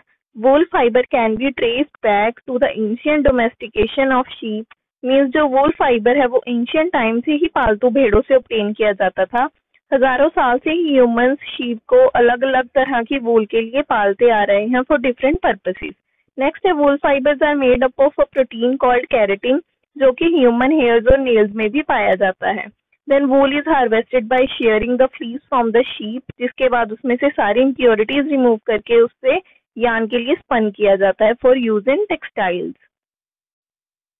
After origin we have the manufacturing process of wool. तो सबसे पहला स्टेप वूल का है शेयरिंग। इस स्टेप में शीप की वूल को स्किन की एक पतली सी लेयर के साथ हटाया जाता है। आजकल ये काम मशीन्स द्वारा किया जाता है, जिनका यूज बार्बर्स बाल काटने के लिए करते हैं। शेयरिंग गर्म मौसम में की जाती है ताकि शीप गर्मियों में इजीली अपनी प्रोटेक्टिव कोटिंग के बिना रह सके। इस पिक्चर में आप देख के आप इजीली शेयरिंग का स्टेप देख सकते हो। After sharing next step of wool is scoring. इस स्टेप में फ्लीस को शीप की बॉडी से रिमूव करने के बाद उसे वॉश किया जाता है ताकि उसमें से सारी डर्ट और ग्रीस रिमूव हो जाए। और इसी प्रोसेस को, जिसमें सारी इम्प्योरिटीज और डर्ट रिमूव की जाती है, उसे स्कोरिंग बोला जाता है। थर्ड स्टेप है ग्रेडिंग। स्कोरिंग का प्रोसेस करने के बाद फ्लीस को उससे टेक्सचर के अकॉर्डिंग अलग अलग किया जाता है। सिमिलर हेयर टेक्सचर को एक साइड रखा जाता है और अलग टाइप के हेयर टेक्सचर को अलग रखा जाता है। आफ्टर ग्रेडिंग नेक्स्ट स्टेप है डाइंग। ये एक ऑप्शनल स्टेज है जिसमें फाइबर्स को अपने डिजायर्ड कलर्स में डाई किया जाता है। इसमें हम चाहे तो वूल का ओरिजिनल कलर भी रख सकते हैं और अगर डाई करना है तो वो इस स्टेज में करते हैं। हमारे पास है कार्डिंग का। इस स्टेप में वूल फाइबर्स को सेपरेट और अलाइन किया जाता है to prepare them for spinning. ये बाय यूजिंग हैंड कार्डर्स भी हो सकती है और बाय मशीन कार्डिंग इक्विपमेंट से भी की जा सकती है। आफ्टर कार्डिंग वूल फाइबर्स की स्पिनिंग की जाती है बाय यूजिंग स्पिनिंग मशीन्स। इस प्रोसेस में फाइबर्स को पहले कॉम्ब किया जाता है, मतलब स्ट्रेट किया जाता है, और फिर यार्न्स में रोल किया जाता है और फिर उन रोल्ड फाइबर्स को वे करके पैक कर दिया जाता है। इस स्टेप में एक स्ट्रॉन्ग और continuous strand of wool yarn बन के आता है। आफ्टर स्पिनिंग वूल यार्न्स को वीव और निट किया जाता है, मीन्स बुना जाता है on looms to create into fabric, garments or other woolen products. After that we have finishing process. इसमें वूलन प्रोडक्ट्स को कई तरह की फिनिशिंग दी जाती है, लाइक स्टीमिंग, प्रेसिंग, ब्रशिंग, ताकि उसके अपीयरेंस और टेक्सचर को इम्प्रूव किया जा सके। लास्ट स्टेप है वूल मैन्युफैक्चरिंग का क्वालिटी कंट्रोल। इस प्रोसेस में इंश्योर किया जाता है कि वूल अपने डिजायर्ड स्टैंडर्ड्स लाइक उसकी strength, softness, colour and other characteristics पर खरी उतरी है या नहीं। अब हमारे पास आती है वूल की प्रॉपर्टीज। तो फर्स्ट प्रॉपर्टी है insulation, which means wool fibres हवा को अपने में ट्रैप कर लेते हैं, जिसकी वजह से ये हमें ठंडे वेदर में गर्म रखते हैं। नेक्स्ट प्रॉपर्टी है moisture Viking. Wool can absorb moisture vapour from the air और स्वेट फ्रॉम योर बॉडी और आपकी ड्राई और कंफर्टेबल रखने में हेल्प करती है। नेक्स्ट है फ्लेम रेजिस्टेंट। वूल एक नेचुरली फ्लेम रेजिस्टेंट फाइबर और फैब्रिक है, which makes it a safer choice as compared to other synthetic fibers. After that we have durability. Wool fibers are strong and resilient, capable of bending and stretching without breaking. Next है elasticity. Wool fibers 30% अपनी natural original length से ज़्यादा stretch हो सकते हैं without losing their shape, making it comfortable and long lasting. Next है odor resistant. Wool में natural antimicrobial properties होती हैं जो ऑर्डर कॉजिंग बैक्टीरिया की ग्रोथ को रोकता है और कपड़ों लंबे टाइम तक फ्रेश रखता है। नेक्स्ट है सॉफ्टनेस। वूल फाइबर सॉफ्ट और लग्जूरियस होते हैं जो वूल गारमेंट्स को कंफर्टेबल टू वियर बनाने में हेल्प करता है। नेक्स्ट प्रॉपर्टी है ड्रेप। वूल की नेचुरल और एक्सीलेंट ड्रेपिंग होती है, जिसकी वजह से इसको टेलर सूट से लेकर फ्लोइंग ड्रेसेस में यूज किया जाता है। उसके बाद है वाटर रेजिस्टेंट। वूल फैब्रिक है some natural water resistant due to lanolin in the fibres but not completely waterproof. Last property है क्रीज रेजिस्टेंट। वूल फैब्रिक्स की गुड क्रीज रेजिस्टेंट पावर होती है, जिसमें इसमें से इजीली रिंकल्स और फोल्ड्स के निशान नहीं पड़ते, जिसकी वजह से इन्हें ज्यादा आयरन करने की भी जरूरत नहीं पड़ती। लास्ट में इसका कंक्लूजन क्या है कि wool wide range of applications like clothing, hosiery, accessories बनाने में यूज की जाती है। इसके बहुत से बेनिफिट्स हैं, जैसे कि warmth, durability, moisture Viking and natural fire resistant. ये इंडस्ट्रीज में और हमारी रोजमर्रा की जिंदगी में फंक्शनल और स्टाइलिश यूज के लिए जानी जाती है। हमें कैसे अटेम्प्ट करना है? सबसे पहले हम लिखेंगे प्रोटीन फाइबर्स क्या होते हैं, उसका फ्लो चार्ट बनाएंगे। उसके बाद introduction of wool, then the origin of wool fibre. उसके बाद मैन्युफैक्चरिंग प्रोसेस ऑफ वूल लिखेंगे, उसका फ्लो चार्ट बनाएंगे और सारे प्रोसेसेस को टर्न बाय टर्न एक्सप्लेन करेंगे। उसके बाद प्रॉपर्टीज ऑफ वूल, उसका फ्लो चार्ट बनाएंगे और सारी प्रॉपर्टीज को एक्सप्लेन करेंगे। उसके बाद एंड में हम कंक्लूजन लिखेंगे। नेक्स्ट हमारे पास है इंट्रोडक्शन ऑफ सिल्क। तो सिल्क एक नेचुरल प्रोटीन फाइबर है जो वेरियस टाइप्स ऑफ इंसेक्ट्स के कोकून से ओरिजिनेट किया जाता है। ये एक one of the important animal fibre है जो सिल्क वॉर्म से ऑब्टेन किया जाता है। There are different type of silk जो कि अलग अलग तरह की सिल्क वॉर्म से प्रोड्यूस की जाती है। फॉर एग्जाम्पल कोसा, टसर, मुगा एटसेट्रा। जो बेस्ट नॉन सिल्क है वो मलबेरी सिल्क है जो कि मलबेरी सिल्क वॉर्म से प्रोड्यूस की जाती है। यूजुअली सिल्क को फाइबर्स की क्वीन भी कहा जाता है और सिल्क एक कोकून मतलब कीड़े की फुल लाइफ साइकिल का एक प्रोडक्ट है। नेक्स्ट है the origin of silk. Silk की उत्पत्ति कहाँ से और कैसे हुई है? Silk was discovered around 3500 BC in China और काफी लंबे टाइम तक चाइना ने सिल्क को दुनिया के कोने कोने में पहुंचाया। जैसे जैसे टेक्नोलॉजी एडवांस होती गई, different types of silk produce किए जाने लगे from different silk worms on the basis of lustre and their texture. After origin, we'll discuss about the life cycle of silk moth. The life cycle of mulberry silkworm consists of different stages, that is egg, larva, pupa and moth. तो silkworm की life cycle की first stage है an egg. The egg is laid by a female moth जो कि small dots के size जितने होते हैं। स्प्रिंग टाइम में इन एग्स को हैच किया जाता है और ये procedure once in every year होता है। नेक्स्ट स्टेज है एग से silkworm. A hairy silkworm arises after the eggs crack. इस स्टेज में अंडे फूटने के बाद उनमें से सिल्कवॉर्म्स अराइज होते हैं और वो लार्ज अमाउंट में मलबेरी लीव्स को कंज्यूम करते हैं फॉर अराउंड 30 डेज अपनी नेक्स्ट स्टेज में पहुंचने से पहले। उसके बाद है कोकून की स्टेज। इस स्टेज में सिल्कवॉर्म्स के इर्द गिर्द एक प्रोटेक्टिव कोकून की लेयर बन जाती है जो देखने में बिल्कुल स्मॉल कॉटन बॉल के साइज जितना होता है और इससे एक सिंगल थ्रेड ऑफ सिल्क बन के आता है। नेक्स्ट स्टेज है प्यूपा। ये एक मोशनलेस स्टेज होती है जिसमें लोगों द्वारा प्यूपा को किल कर दिया जाता है by plunging the cocoon into boiling water and then they unwind the silk thread. After pupa last stage है मोथ। इस स्टेज में प्यूपा एक एडल्ट मोथ के रूप में हो जाता है और फिर वो आगे अंडे देती है और लाइफ साइकिल अगेन स्टार्ट हो जाता है और ऐसे ही रिपीट होते जाता है। नेक्स्ट हमारे पास है दी मैन्युफैक्चरिंग प्रोसेस ऑफ सिल्क। तो फर्स्ट स्टेप है सेरीकल्चर जिसको सिल्कवॉर्म कल्टीवेशन भी बोला जाता है। इसमें सबसे पहले एग लेइंग होती है जो हमने पिछली स्लाइड में भी पढ़ा है in the life cycle of silkworm. उसके बाद लार्वा रेयरिंग होती है जिसमें एग्स फूटने के बाद सिल्कवॉर्म्स मलबेरी लीव्स खाते हैं एंड देन कोकून स्पिनिंग जिसमें सिल्कवॉर्म्स फुली ग्रोन होने के बाद अपने आसपास कोकून की लेयर बना लेते हैं और इसे कम से कम 3 से 4 दिन लगते हैं। नेक्स्ट स्टेप है हार्वेस्टिंग कोकून। तो सबसे पहले उन मैच्योर्ड और फुली ग्रोन कोकून्स को कलेक्ट किया जाता है, देन उसकी स्टिफलिंग की जाती है, मींस उन कोकून्स को हीट किया जाता है to kill the pupa inside ताकि सिल्क थ्रेड को डैमेज होने से बचा सकें। After harvesting cocoons next step है रीलिंग द सिल्क। तो उसके लिए सबसे पहले कोकून्स को वाटर में बॉईल किया जाता है टू सॉफ्टन द सेरेसिन जो कि एक गमी सब्सटेंस होता है जो सिल्क फाइबर्स के आपस में जोड़े रखता है। आफ्टर दैट उन सॉफ्ट कोकून्स को अनबाउंड करके उसमें से लंबे सिल्क फिलामेंट एक्सट्रैक्ट किए जाते हैं। कई फिलामेंट्स को आपस में कंबाइन करके एक सिंगल सिल्क थ्रेड बनाया जाता है and this is done by using a reeling machine. Next step है थ्रोइंग। इसमें रॉ सिल्क थ्रेड्स को ट्विस्ट किया जाता है to create strong yarn and इस प्रोसेस को थ्रोइंग बोला जाता है और यार्न को थिक बनाने के लिए उन्हें डबल करके ट्विस्ट किया जाता है। डाइंग डाइंग करने से पहले सिल्क यार्न की स्कोरिंग की जाती है, मींस उन्हें वॉश किया जाता है to remove all the impurities और अगर सेरेसिन रह जाता है तो वो स्कोरिंग में रिमूव हो जाता है। And after scoring clean silk को डाई किया जाता है यूजिंग वेरियस डाइज और डाइंग किसी भी स्टेज पर की जा सकती है जैसे कि चाहे यार्न स्टेज पर या चाहे फैब्रिक स्टेज पर। आफ्टर डाइंग सिल्क थ्रेड्स की वीविंग की जाती है। वीविंग करने से पहले सिल्क यार्न्स की वॉपिंग होती है, जिसमें उन्हें लेंथवाइज एक दूसरे के पैरेलल लूम पर बिछाया जाता है और फिर वेफ्ट थ्रेड से वॉप थ्रेड्स के साथ इंटरलेसिंग करके फैब्रिक बनाया जाता है।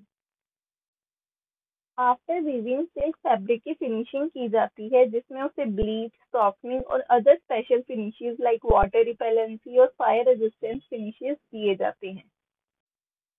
एट लास्ट सिल्क फैब्रिक को केयरफुली इंस्पेक्ट किया जाता है कि उसमें कोई डिफेक्ट तो नहीं है और क्वालिटी सही है या नहीं, और ये काम क्वालिटी कंट्रोल डिपार्टमेंट करता है। आफ्टर इंस्पेक्शन फैब्रिक को पैक करके डिस्ट्रीब्यूशन के लिए भेज दिया जाता है।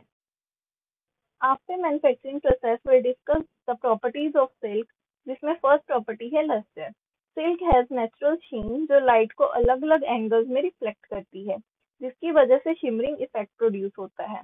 नेक्स्ट है strength. Silk is one of the strongest natural fibre with good tensile strength. And then we have elasticity. Silk fibres moderately elastic होते हैं, वो स्ट्रेच हो जाने के बाद बिना टूटे अपनी ओरिजिनल लेंथ में वापस आ जाते हैं।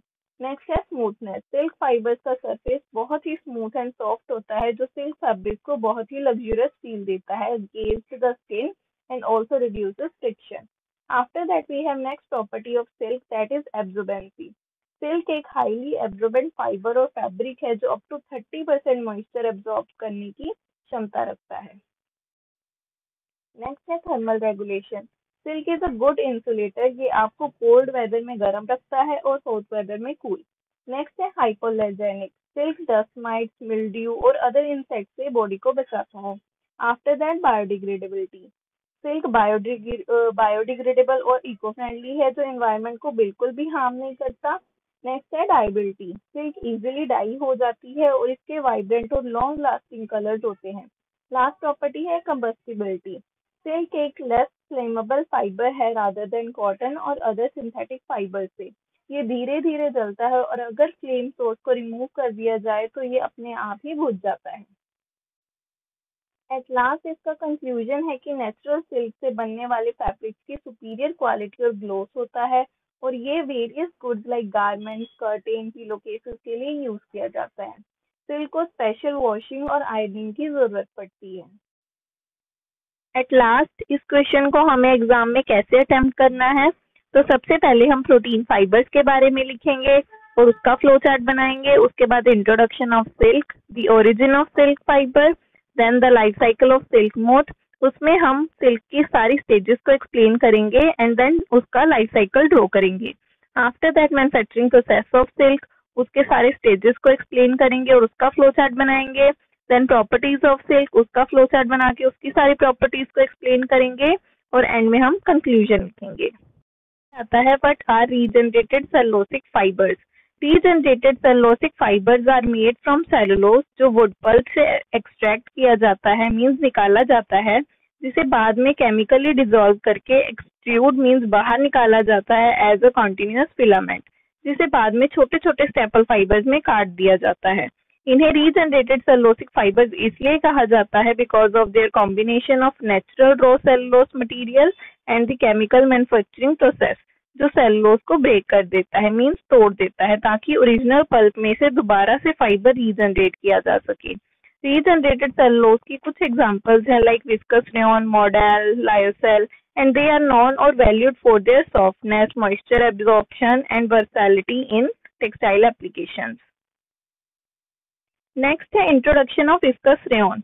विस्कस रेयॉन को सिंपल रेयॉन भी कहा जाता है और ये एक सेमी सिंथेटिक फाइबर है जो natural cellulose sources like would pulp और कॉटन लिंटर से एक्सट्रैक्ट किया जाता है।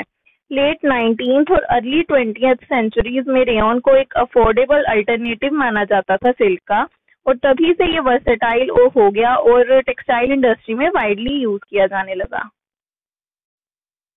नेक्स्ट है the origin of rayon. Rayon की उत्पत्ति कहाँ से और कब हुई?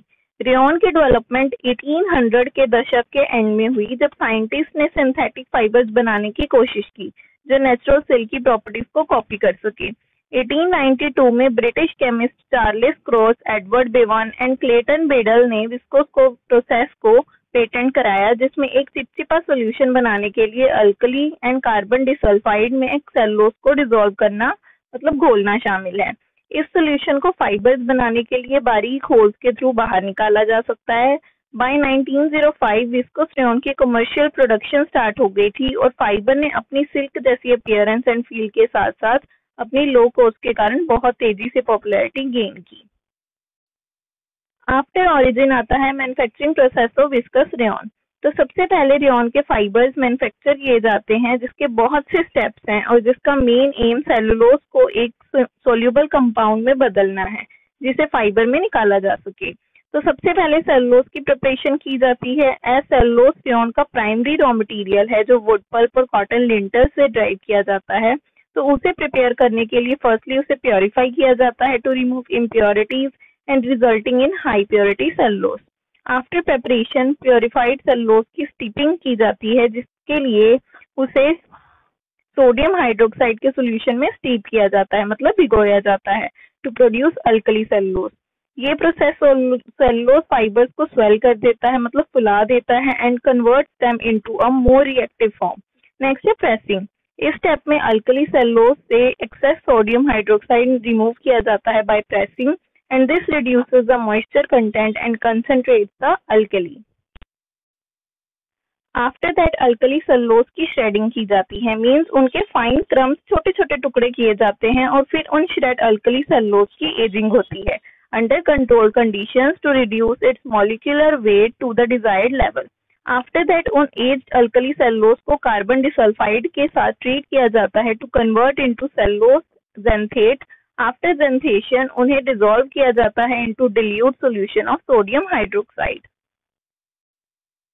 आफ्टर डिसॉल्विंग विस्कोस सॉल्यूशन को राइपनिंग स्टेज के लिए छोड़ दिया जाता है फॉर 4 to 5 days। राइपनिंग के दौरान इस सॉल्यूशन में फिजिकल और केमिकल चेंजेस होते हैं जो इसकी स्पिनेबिलिटी को इम्प्रूव करता है। उसके बाद राइप्ड विस्कोस सॉल्यूशन की स्पिनिंग होती है in which the viscose solution is extruded through a spinneret जिसमें छोटे छोटे होल्स होते हैं into a coagulating bath containing sulfuric acid, sodium sulfate and zinc sulfate. After spinning, freshly formed fibers को stretch और drawn किया जाता है to align the cellulose molecules जो fibers की strength और uniformity को enhance करता है।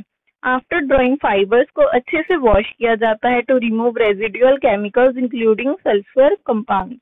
ये एक crucial step है for ensuring that the fibers are pure and safe for use in textiles. After that fibres की ब्लीचिंग की जाती है टू इम्प्रूव देयर वाइटनेस और remove any remaining impurities. After bleaching continuous filaments को desired length के staple fibres में cut किया जाता है और फिर उन फाइबर्स को ड्राई करके एडिशनल ट्रीटमेंट्स देकर पैकेजिंग के लिए भेज दिया जाता है for shipment to textile manufacturers. Fibres की मैन्युफैक्चरिंग करने के बाद फाइबर से यार्न फॉर्मेशन की जाती है जिसमें रेयॉन फाइबर जो कि स्टेपल फॉर्म में होते हैं उन्हें स्पन किया जाता है into yarn. Fibre to yarn बनाने के भी कुछ स्टेप्स हैं, लाइक सबसे पहले है ओपनिंग एंड ब्लेंडिंग जिसमें फाइबर्स को ओपन और ब्लेंड किया जाता है to ensure their in uniformity. उसके बाद फाइबर्स की कार्डिंग की जाती है जिसमें फाइबर्स को एक थिन वेब में फॉर्म किया जाता है and then the web is converted into slivers. After carding drawing की जाती है टू इम्प्रूव यार्न कंसिस्टेंसी। उसके बाद स्लाइवर्स को स्लाइड ट्विस्ट दिया जाता है टू फॉर्म रोविंग जो कि फाइबर्स के लूज स्ट्रैंड्स होते हैं। एट लास्ट स्पिनिंग की जाती है जिसमें रोविंग फाइबर्स को ट्विस्ट दिया जाता है to form yarn and this can be done using ring spinning, open end spinning और अदर मेथड्स। यार्न फॉर्मेशन के बाद यार्न की प्रोसेसिंग होती है जिसमें स्पन यार्न को स्पूल्स पर, कॉर्न्स और बॉबिन्स पर लपेटा जाता है और अगर उसमें कोई डिफेक्ट और वीक स्पॉट होता है तो वो क्लीयरिंग द्वारा रिमूव हो जाता है। यार्न बनने के बाद यार्न से फैब्रिक बनाया जाता है। फैब्रिक बनाने के प्राइमरी 2 मेथड्स हैं। फर्स्ट इज वीविंग जिसमें 2 यार्न वॉप एंड वेफ्ट की इंटरलेसिंग की जाती है एंड सेकंड इज निटिंग जिसमें यार्न्स को इंटरलॉक करके लूप फॉर्मेशन होती है।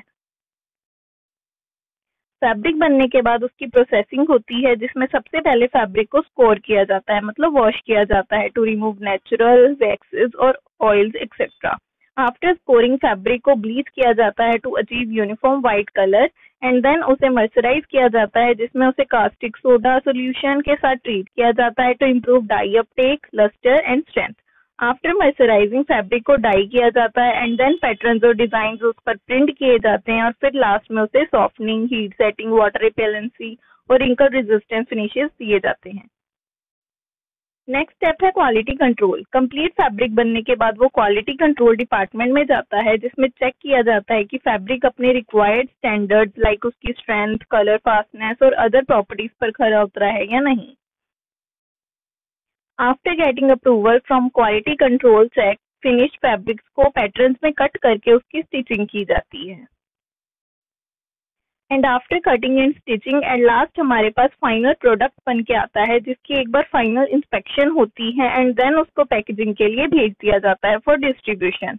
At last by following these steps viscous rayon fibres को रॉ मटेरियल से फिनिश फैब्रिक में कन्वर्ट किया जाता है।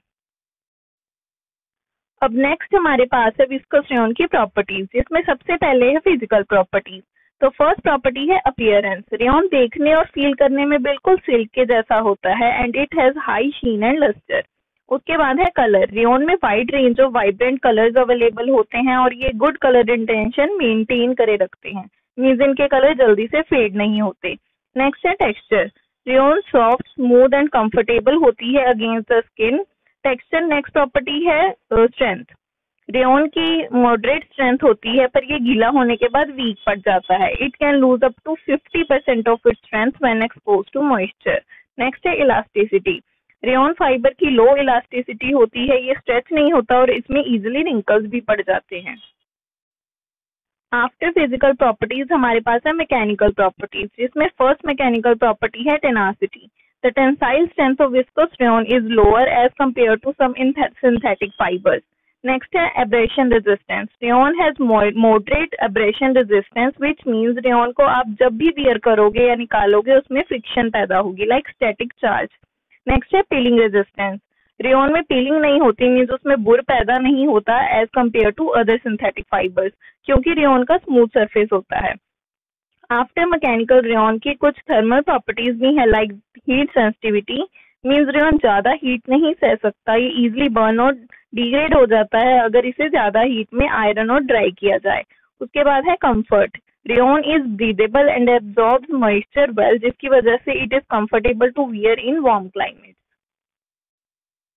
एट लास्ट इसका कंक्लूजन क्या है कि रेयॉन एक सिग्निफिकेंट फाइबर है टेक्सटाइल इंडस्ट्री में due to its unique combination of aesthetic appeal, comfort and versatility. आजकल ये बहुत ज्यादा यूज किया जाता है और टेक्सटाइल्स में इसका एक क्रूशियल रोल है, और रेयॉन की डेवलपमेंट ही सिंथेटिक फाइबर्स की क्रिएशन में एडवांसमेंट मानी जाती है। क्लास हमें इस क्वेश्चन को एग्जाम में कैसे अटेम्प्ट करना है। सबसे पहले हम रीजनरेटेड सेलुलोसिक फाइबर्स के बारे में एक्सप्लेन करेंगे, देन विस्कस रेयॉन की इंट्रोडक्शन देंगे, उसका ओरिजिन बताएंगे, then manufacturing process of viscose rayon, इसमें उसका फ्लो चार्ट बनाएंगे और उसके बाद सारे प्रोसेसेस को एक्सप्लेन करेंगे। उसके बाद प्रॉपर्टीज ऑफ रेयॉन, उसका फ्लो चार्ट बनाएंगे और सारी प्रॉपर्टीज को एक्सप्लेन करेंगे, और एंड में हम उसका कंक्लूजन लिखेंगे। What are modified cellulosic fibres? Modified cellulosic fibres are fibres derived from natural cellulose, जिनको केमिकल और फिजिकल अल्ट्रेशन से गुजरना पड़ता है to improve their properties or add new functionalities. ये modifications उनके characteristics like strength, durability, absorbency को बढ़ाती हैं and making them suitable for a wide range of applications including textiles, medical products and industrial uses. इनके कुछ examples हैं जैसे कि rayon, lyocell, acetate and modal. Next है introduction of acetate. एसिटेट को सेलुलोस एसिटेट भी कहा जाता है और ये एक सिंथेटिक फाइबर है which is derived from the acylation of cellulose, जो एक नेचुरल पॉलीमर होता है and which is found in wood pulp और कॉटन लिंटर्स। नेक्स्ट है the production process involves treating cellulose with acetic acid and acetic anhydride in the presence of catalyst such as sulphuric acid to form cellulose acetate. ये modification cellulose की properties को enhance करते हैं and making it suitable for various applications, especially in the textile industry, and acetate is commonly known for its aesthetic appeal, comfort, durability, moisture absorption and heat sensitivity. After introduction, next है the origin of acetate. Acetate fibers की history early 20th century से start हो गई थी with the invention of cellulose acetate fibers. Cellulose acetate was first synthesized in the late 19th century and 1913 में British chemist C.F. Cross and E.J. बेवान ने cellulose acetate fibres के producing method को patent कराया and mid 20th century में acetate fibres ने fashion industry में popularity gain की. Acetate fibers were less expensive to produce, easy to care, and could be manufactured in a wide range of colors and finishes. After origin, next है the manufacturing process of acetate, जिसमें सबसे पहला step है acetate fibers की production करना. The manufacturing process of acetate involves several steps, जिसमें सबसे पहले cellulose को एक soluble compound में transform किया जाता है, जिससे बाद में fibers extrude means बाहर निकाले जाते हैं. तो सबसे पहले सेलुलोज की प्रिपरेशन की जाती है, जिसमें हाई प्योरिटी सेलुलोज को वुड पल्प और कॉटन लिंटर से एक्सट्रैक्ट किया जाता है. एंड आफ्टर एक्सट्रैक्शन उस सेलुलोज को प्योरीफाई किया जाता है to remove all the impurities, lignin और hemicellulose. After preparation of cellulose, purified cellulose की एसिलेशन होती है, जिसमें उसको सबसे पहले एसिटिक एसिड में सोक किया जाता है to increase its reactivity, and then the cellulose is reacted with acetic anhydride in the presence of sulfuric acid to produce cellulose triacetate. And after acylation, cellulose triacetate को hydrolysis के लिए भेजा जाता है to produce cellulose diacetate, achieving the desired degree of substitution. And after hydrolysis treatment, cellulose acetate को acetone solvent में dissolve किया जाता है to create a viscous spinning solution.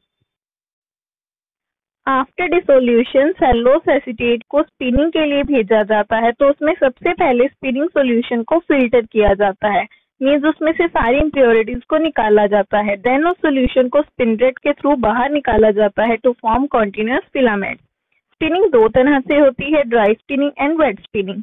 Dry spinning में फिलामेंट्स को हीटेड चैम्बर्स में से पास किया जाता है, एंड वेट स्पिनिंग में उन्हें कोगुलेटिंग बाथ से एक्सट्रूड किया जाता है. And after spinning filaments fibres की वॉशिंग एंड ड्राइंग होती है, एंड देन उन्हें पोस्ट ट्रीटमेंट लाइक क्रिम्पिंग और कटिंग के लिए भेजा जाता है to add texture and cut into staple length.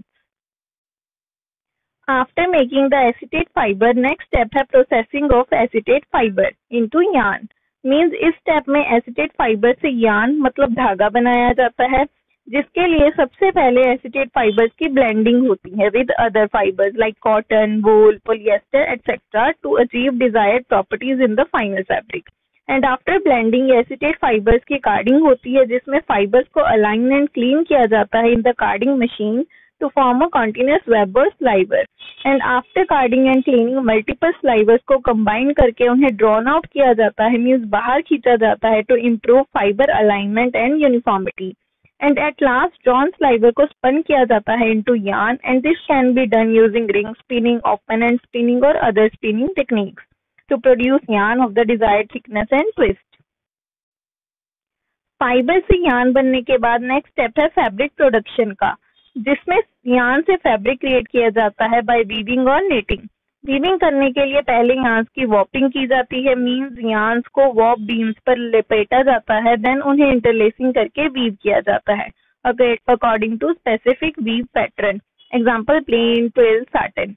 Knitting में यार्न्स को लूपिंग द्वारा फैब्रिक में क्रिएट किया जाता है, and knitted fabrics are stretchable and flexible than woven fabrics. After fabric production, fabric को फिनिशिंग दिए जाते हैं, जिसमें सबसे पहले फैब्रिक को डाई किया जाता है into desired colour, and acetate fibres accept dyes very well, जिसकी वजह से इनके वाइब्रेट कलर्स आते हैं. दूसरी तरफ प्रिंटिंग में फैब्रिक पर पैटर्न्स और डिजाइन प्रिंट किए जाते हैं बाय स्क्रीन प्रिंटिंग और डिजिटल प्रिंटिंग. और आफ्टर डाइंग और प्रिंटिंग फैब्रिक को various finishes like softening, heat setting etcetera treatments दिए जाते हैं to enhance its properties. Next step है क्वालिटी कंट्रोल, जिसमें फिनिश फैब्रिक की क्वालिटी को इंस्पेक्ट किया जाता है, मींस चेक किया जाता है, ये इंश्योर करने के लिए कि उसमें कोई डिफेक्ट तो नहीं है और वो फैब्रिक अपने स्पेसिफाइड स्टैंडर्ड्स पर खरा उतरा है या नहीं. एट लास्ट फैब्रिक को रोल और फोल्ड करके पैक किया जाता है for shipment to garment manufacturers और retail outlet. After manufacturing process कुछ प्रॉपर्टीज भी हैं एसीटेट की, जिसमें सबसे पहले आती हैं फिजिकल प्रॉपर्टीज. तो first physical property of acetate is lustrous appearance. Acetate fibres और फैब्रिक का स्मूथ और शाइनी सरफेस होता है, जो इसे बिल्कुल सिल्क फैब्रिक के जैसा शो करता है. उसके बाद है softness. Acetate soft to touch and comfortable होती है. नेक्स्ट है ड्रेप. एसीटेट फैब्रिक्स की एक्सीलेंट ड्रेपिंग होती है, which makes them suitable for clothing that requires flowing appearance. Next physical property है वेट. एसीटेट लाइट वेट होता है which enhance the comfort and wearability of garments. And last physical property है elasticity. Acetate fibres की moderate elasticity होती है but they are not as elastic like spandex. After physical properties acetate की कुछ mechanical properties हैं जिसमें सबसे पहले है टेंसाइल स्ट्रेंथ। एसीटेट फाइबर्स की मॉडरेट टेंसाइल स्ट्रेंथ होती है, मींस ये थोड़े स्ट्रॉन्ग होते हैं for using in many textile application, but as compare to nylon और पॉलिएस्टर ये वीक होते हैं। नेक्स्ट है एब्रेशन रेजिस्टेंट। एसीटेट की लो एब्रेशन रेजिस्टेंस होती है, means it can wear out more quickly in high friction areas. Next property है dimensional stability. Acetate fibres और fabric have good dimensional stability क्योंकि ये अपनी शेप अच्छे से मेंटेन करे रखता है। एंड आफ्टर मैकेनिकल प्रॉपर्टीज इसकी कुछ थर्मल प्रॉपर्टीज भी हैं like heat sensitivity and flammability. Acetate fibres और फैब्रिक ज्यादा हीट और फ्लेम सहन नहीं कर सकते बिकॉज ये हाई टेम्परेचर में डैमेज हो जाते हैं। नेक्स्ट है एसीटेट की कुछ केमिकल प्रॉपर्टीज भी हैं like solubility. Acetate is soluble in acetone and other solvents. Next है chemical resistance. It is resistant to weak acids but strong acids और अल्कलीज में ये डैमेज हो जाता है। नेक्स्ट है एनवायरमेंटल प्रॉपर्टीज। एसीटेट बायोडिग्रेडेबल होता है बिकॉज ये नेचुरल सेलुलोज से ड्राइव किया जाता है। एंड नेक्स्ट है सस्टेनेबिलिटी। विद द एडवांसमेंट आजकल इसका इम्पैक्ट ऑन एनवायरमेंट रिड्यूस हो गया है बट ट्रेडिशनल मेथड्स जिनमें हार्मफुल केमिकल्स यूज होते थे वो एनवायरमेंट को हार्म कर सकते हैं। एट लास्ट इसका कंक्लूजन है कि एसीटेट फाइबर से फैब्रिक बनाने में बहुत से स्टेप इन्वॉल्व हैं जिसमें सबसे पहले एसीटेट फाइबर को केमिकल प्रोसेसेस से निकाला जाता है, देन स्पिनिंग होती है, उसके बाद वीविंग और नेटिंग और फिर लास्ट में फिनिशिंग ट्रीटमेंट्स देकर उससे wide range of textile applications create किए जाते हैं। एट लास्ट हमें इस क्वेश्चन को एग्जाम में कैसे अटेम्प्ट करना है, सबसे पहले हम मॉडिफाइड सेलुलोज फाइबर्स के बारे में लिखेंगे, उन्हें एक्सप्लेन करेंगे। Then introduction of acetate, the origin of acetate fibers, then the manufacturing process of acetate, इसमें उसका फ्लो चार्ट बनाएंगे, then सारे प्रोसेसेस को एक्सप्लेन करेंगे, then properties of acetate लिखेंगे, उसका फ्लो चार्ट बनाएंगे, उसके बाद सारी प्रॉपर्टीज को एक्सप्लेन करेंगे और एंड में उसका कंक्लूजन लिखेंगे। Man made synthetic fibres.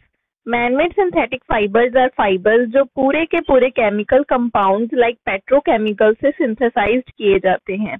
Unlike natural fibres ये प्लांट्स और एनिमल्स से सोर्स नहीं किए जाते because synthetic fibres industrial processes द्वारा क्रिएट किए जाते हैं। कुछ एग्जांपल्स हैं like nylon, polyester, acrylic, spandex etcetera. And these fibres are valued for their durability, versatility, cost effectiveness and consistent quality. Introduction of polyamide. Polyamide एक synthetic material है जिसको nylon भी कहा जाता है and which is patented in 1930s by the famous American company DuPont.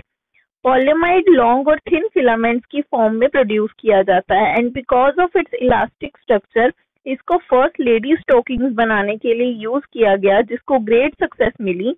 Plus इसने silk से बनी स्टॉकिंग्स जो एक्सपेंसिव और लेस इलास्टिक थी उनकी जगह ले ली।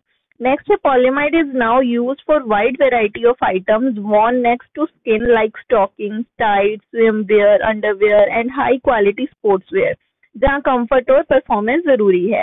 With the help of this, एक another synthetic fiber इलास्टीन की इन्वेंशन हुई जिसको आज लाइक्रा के नाम से जाना जाता है and which is also patented by DuPont. After introduction next है the origin of polyamide. Polyamide fibres जिनको नायलॉन भी कहते हैं have their origins traced back to the pioneering research of Wallace Carothers and his team at DuPont in the 1930s। उनके काम ने first synthetic polyamide that is nylon 6x6 की creation की जिसकी वजह से नायलॉन 6 की डेवलपमेंट हुई। These materials were initially used in range of applications including military and civilian products और आज के समय में पॉलीएमाइड फाइबर्स को टेक्सटाइल, ऑटोमोटिव पार्ट्स बनाने में, इंडस्ट्रियल एप्लीकेशन और मैनी अदर फील्ड्स में एक्सटेंसिवली यूज किया जाता है।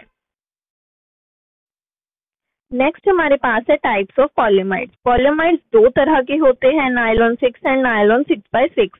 Nylon 6 single monomer that is caprolactam से बनती है जो अपनी टफनेस और एब्रेशन रेजिस्टेंस के लिए मानी जाती है and which is commonly used in textiles and industrial applications like threads, ropes, brushes, kitchen utensils, etc.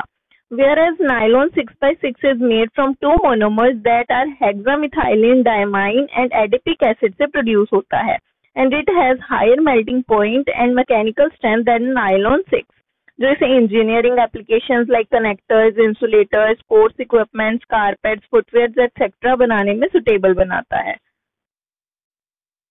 Next हमारे पास आता है manufacturing process of nylon. Nylon 6 and nylon 6x6 दोनों का मैन्युफैक्चरिंग प्रोसेस ऑलमोस्ट सिमिलर है, बस नायलॉन 6 में single monomer use होता है, वेयरएज नायलॉन 6x6 में 2 मोनोमर्स आर यूज्ड. तो फर्स्ट स्टेप है पॉलीमराइजेशन.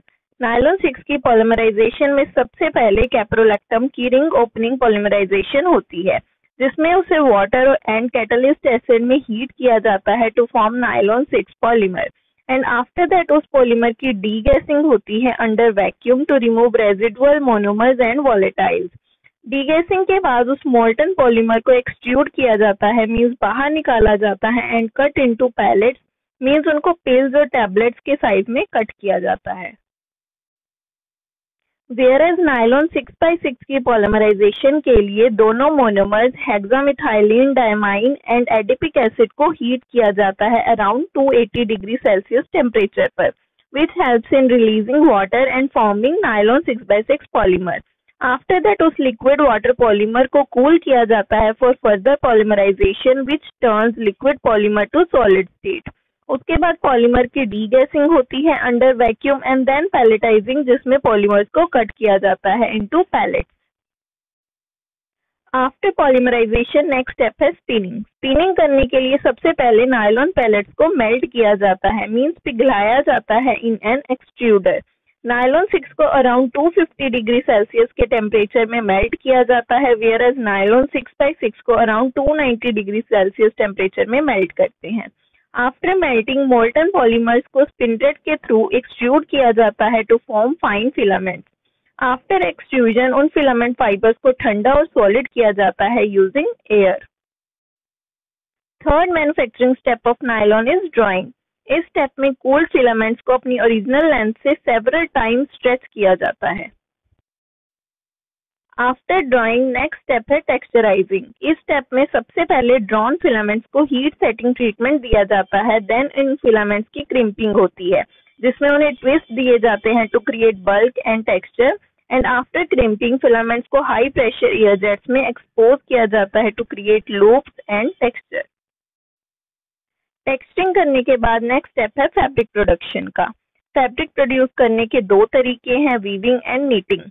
वीविंग करने के लिए सबसे पहले टेक्सचर्ड फिलामेंट्स को बॉबिन पर लपेटा जाता है and then warped on to a loom, whereas knitting के लिए टेक्सचर्ड फिलामेंट्स को स्पूल्स पर लपेटा जाता है for knitting machines.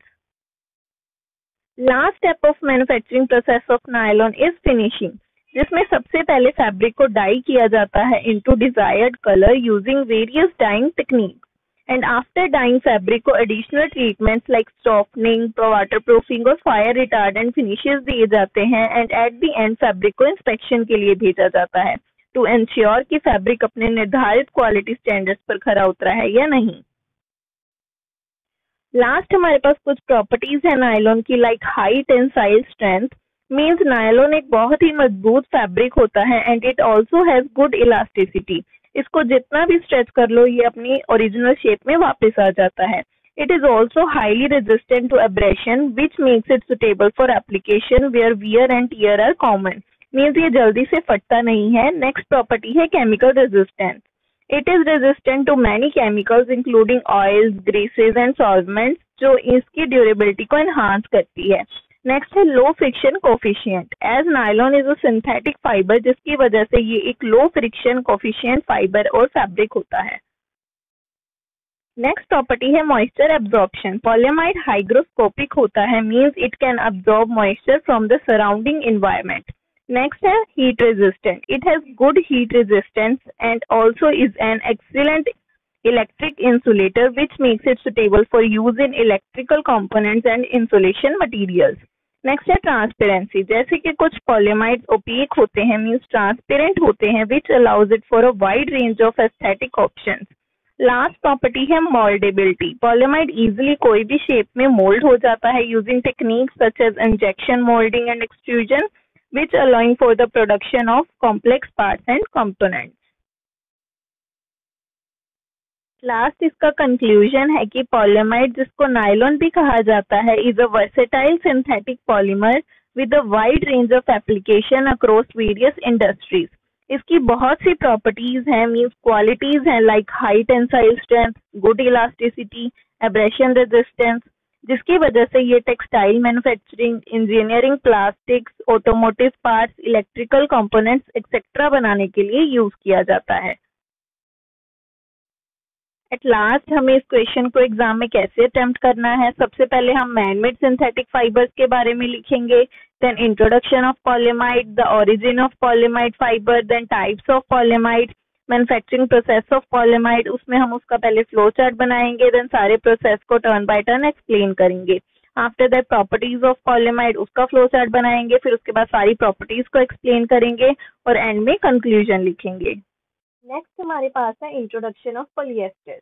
Polyester fiber is a synthetic fiber made from a polymer called polyethylene terephthalate। ये purified terephthalic acid and ethylene glycol के chemical reaction से प्रोड्यूस किया जाता है। इससे पॉलीमर मेल्ट हो जाता है, जिसके बाद उसे स्पिनरेट्स के through long and continuous filaments में एक्सट्रूड किया जाता है। Polyester fiber is widely used in clothing, home furnishings and various industrial applications। After introduction next हमारे पास है the origin of polyester. Polyester की उत्पत्ति 20th सेंचुरी से ही हो गई थी। It was first synthesised by British chemist जिनके नाम थे John Rex Whinfield and James Tennant Dickson in 1941, जब वो कैलिको प्रिंटर्स एसोसिएशन के लिए काम करते थे in Manchester. They develop polyethylene terephthalate, the most common form of polyester, and polyester की कमर्शियल प्रोडक्शन अर्ली 1950s में स्टार्ट हो गई थी, revolutionising the textile industry with its durability, versatility and ease of care. After origin next है manufacturing process of polyester. तो first step है polymerisation, जिसमें polyester को दो chemicals purified terephthalic acid and ethylene glycol के केमिकल रिएक्शन से produce किया जाता है। तो सबसे पहले इन दोनों केमिकल्स PTA एंड EG की एस्टेरिफिकेशन होती है, जिसमें इन्हें हीट किया जाता है to form a monomer. After esterification इस मोनोमर की पॉलीकंडेंसेशन होती है, जिसमें इसे दोबारा हीट किया जाता है to form long chains of PET polymer, और ये प्रोसेस एक्सेस वाटर को रिमूव कर देता है। आफ्टर पॉलीमराइजेशन पेट पॉलीमर को स्पिनिंग के लिए भेजा जाता है, जिसमें सबसे पहले पेट पॉलीमर चिप्स को मेल्ट किया जाता है, मतलब पिघलाया जाता है to form a viscous liquid, and after melting उस मोल्टन पेट सोल्यूशन को स्पिनरेट्स के थ्रू बाहर एक्सट्रूड किया जाता है, फॉर्मिंग कॉन्टिन्यूअस फिलामेंट्स, एंड फिर लास्ट में उन फिलामेंट्स को कूल डाउन किया जाता है ताकि वो सॉलिड फॉर्म में आ जाए। आफ्टर स्पिनिंग फिलामेंट फाइबर्स की ड्राइंग एंड कटिंग होती है, जिसमें सॉलिड फिलामेंट्स को सबसे पहले सेवरल टाइम्स स्ट्रेच किया जाता है, which orients the polymer chains and improve the fibre properties, and after stretching उन फाइबर्स की क्रिम्पिंग होती है, जिनमें उन्हें टेक्सचर्स और बल्की बनाया जाता है, making them more suitable for textile processing, and last में कॉन्टिन्यूअस फिलामेंट्स को शॉर्टर लेंथ यानी स्टेपल फाइबर्स की फॉर्म में कट किया जाता है। After drawing and cutting fibres को यार्न के लिए स्पन किया जाता है, जिसमें दो तरह से स्पिनिंग होती है, ring spinning and open end spinning. Ring spinning एक ट्रेडिशनल मेथड ऑफ स्पिनिंग है, जिसमें फाइबर्स को आपस में ट्विस्ट दिया जाता है to form yarn, and open end spinning एक फास्टर मेथड है, जिसमें फाइबर्स को रोटर में फीड करके ट्विस्ट दिया जाता है। आफ्टर स्पिनिंग यार्न से फैब्रिक प्रोड्यूस किया जाता है बाय वीविंग और नीटिंग। वीविंग में warp and weft yarns means vertical and horizontal yarns की इंटरलेसिंग होती है, एंड नीटिंग में वन और मोर सेट ऑफ यार्न्स को इंटरलूप किया जाता है बाय हैंड और knitting machines to create fabric.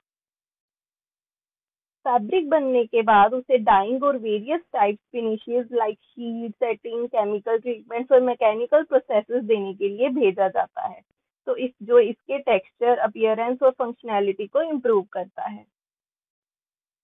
Eight last fabric को क्वालिटी कंट्रोल के लिए भेजा जाता है, जिसमें ये इंश्योर किया जाता है कि फाइबर्स, यार्न्स और फैब्रिक अपने निर्धारित स्टैंडर्ड्स और स्पेसिफिकेशंस पर खरे उतरे या नहीं। ये सारे प्रोसेस की हेल्प से रॉ पॉलिएस्टर पॉलीमर से एक यूजेबल और हाई क्वालिटी फैब्रिक बनता है जो fabric applications in fashion, home textiles और इंडस्ट्रियल प्रोडक्ट्स के लिए यूज होता है। आफ्टर मैन्युफैक्चरिंग प्रोसेस पॉलिएस्टर की कुछ प्रॉपर्टीज हैं like durability. Polyester highly durable होता है, ये जल्दी से फटता नहीं एंड चाहे जितना भी इसे वॉश और वियर कर लो। नेक्स्ट है स्ट्रेंथ। पॉलिएस्टर एक बहुत ही स्ट्रॉन्ग फाइबर और फैब्रिक है, इसको आप जितना भी पुल और स्ट्रेच कर लो ये टूटेगा नहीं। आफ्टर स्ट्रेंथ नेक्स्ट प्रॉपर्टी है wrinkle resistant. Polyester garments and fabrics maintain a smooth and neat appearance without the need for frequent ironing. Next है क्विक ड्राइंग। पॉलिएस्टर फाइबर्स ज्यादा मॉइस्चर एब्जॉर्ब नहीं कर सकते जिसकी वजह से ये जल्दी सूख जाते हैं। नेक्स्ट है स्टेन रेजिस्टेंट। पॉलिएस्टर फैब्रिक्स की लो एब्जॉर्बेंसी के कारण ये स्टेन रेजिस्टेंस होता है, मींस ये फैब्रिक दाग धब्बों को अपने सरफेस पर ज्यादा देर टिकने नहीं देता। नेक्स्ट प्रॉपर्टी है light weight. Polyester fabrics light weight and comfortable होते हैं। नेक्स्ट है colour retention, means polyester easily dye हो जाता है एंड इसके वाइब्रेंट कलर्स होते हैं जो रिपीटेड वॉशिंग्स के बाद भी फेड नहीं होते। नेक्स्ट है इलास्टिसिटी। पॉलिएस्टर फाइबर्स की गुड इलास्टिसिटी होती है and these are resilient to environmental conditions. Means polyester UV rays, mildew, insect से बचाता है जिसकी वजह से ये आउटडोर एप्लीकेशंस एंड एनवायरमेंट के लिए अच्छा माना जाता है। लास्ट प्रॉपर्टी है थर्मोप्लास्टिसिटी, मींस पॉलिएस्टर को मेल्ट करके रिफॉर्म किया जा सकता है। एट लास्ट इसका कंक्लूजन ये है कि polyester is a highly valued for their durability, strength, wrinkle resistance, quick drying nature and excellent colour retention. ये प्रॉपर्टीज पॉलिएस्टर को various applications from fashion to industrial uses के लिए एसेंशियल बनाती है। लास्ट में हमें इस क्वेश्चन को एग्जाम में कैसे अटेम्प्ट करना है, सबसे पहले हम मैनमेड सिंथेटिक फाइबर्स के बारे में लिखेंगे, then introduction of polyester, the origin of polyester fibres, then the manufacturing process of polyester, उसमें उसका फ्लो चार्ट बना के सारे प्रोसेसेस को टर्न बाय टर्न एक्सप्लेन करेंगे, देन प्रॉपर्टीज ऑफ पॉलिएस्टर, उसका फ्लो चार्ट बनाएंगे और सारी प्रॉपर्टीज एक्सप्लेन करेंगे और लास्ट में कंक्लूजन लिखेंगे। नेक्स्ट हमारे पास है introduction of acrylic. Acrylic fibres एक सिंथेटिक टेक्सटाइल मटेरियल है जो अपनी सॉफ्टनेस, वार्मथ एंड वर्सेटिलिटी के लिए जाना जाता है। इसकी डेवलपमेंट मिड 20th सेंचुरी में ही हो गई थी वूल के अल्टरनेटिव के तौर पर, and acrylic offers properties similar to natural fibres but added benefits such as light weight, easy to care and resistance to wrinkles and moths. Next है एक्राइलिक को एक पॉपुलर चॉइस माना जाता है टेक्सटाइल इंडस्ट्री में यूज करने के लिए, लाइक क्लोथिंग, ब्लैंकेट्स और होम फर्निशिंग आइटम्स एक्सेट्रा बनाने के लिए। आफ्टर इंट्रोडक्शन नेक्स्ट है the origin of acrylic. Acrylic की उत्पत्ति कहाँ, कब और कैसे हुई। एक्राइलिक फाइबर जिसको वूल का एक अल्टरनेटिव माना जाता है originated in the mid 20th century 1941 में with DuPont development of the first acrylic fibre जिसको ओरलोन बोला जाता था, and this marked the beginning of acrylic journey as a popular synthetic fiber offering similar properties to wool like softness, lightweight and easy care। और उसी time से acrylic fibre को widely use किया जाने लगा for making cloth, home furnishing की items बनाने में और इंडस्ट्रियल प्रोडक्ट्स में। नेक्स्ट हमारे पास है the manufacturing process of acrylic. तो फर्स्ट स्टेप है polymerisation and solution preparation. Acrylic fibres are made from polyacrylonitrile जो पॉलीमराइजेशन के द्वारा प्रोड्यूस होता है। तो सबसे पहले प्राइमरी मोनोमर जो कि एक्रोलोनाइट्राइल है उसको को-मोनोमर्स के साथ मिक्स किया जाता है to improve dyeability and other properties, and after mixing उस मिक्सचर को फ्री रेडिकल पॉलीमराइजेशन से गुजारा जाता है to form long chains of polyacrylonitrile polymer. At last PAN polymer को डिसॉल्व किया जाता है in a suitable solvent to create a spinning solution. Second step में उस स्पिनिंग सॉल्यूशन को स्पिनजेट के थ्रू बाहर एक्सट्रूड किया जाता है बाय वेट स्पिनिंग और dry spinning method. Wet spinning में सॉल्यूशन को कोगुलेशन बाथ में एक्सट्रूड करते हैं, वेयर एज ड्राई स्पिनिंग में वार्म एयर चैम्बर में सॉल्यूशन को एक्सट्रूड किया जाता है। आफ्टर स्पिनिंग नेक्स्ट स्टेप है ड्राइंग एंड कटिंग, जिसमें सबसे पहले फाइबर्स को मल्टीपल टाइम्स अपनी ओरिजिनल लेंथ से ज्यादा स्ट्रेच किया जाता है to enhance its elasticity, and after stretching उन फाइबर्स को वॉश करके उसमें से सारी इम्प्योरिटीज रिमूव की जाती हैं एंड देन उसे सूखने के लिए छोड़ दिया जाता है। एट लास्ट कॉन्टिन्यूअस फिलामेंट्स को शॉर्टर लेंथ में कट किया जाता है to create staple fibres. After cutting fibres को यार्न में स्पिन किया जाता है by using different spinning methods like ring spinning, जो कि एक ट्रेडिशनल मेथड है फाइबर्स को ट्विस्ट देकर यार्न बनाने का, एंड दूसरा मेथड है ओपन एंड स्पिनिंग, जो कि एक फास्टर मेथड है जिसमें फाइबर्स को रोटर में फीड करके यार्न के लिए ट्विस्ट दिया जाता है। फाइबर से यार्न बनने के बाद अब यार्न से फैब्रिक प्रोडक्शन की जाती है।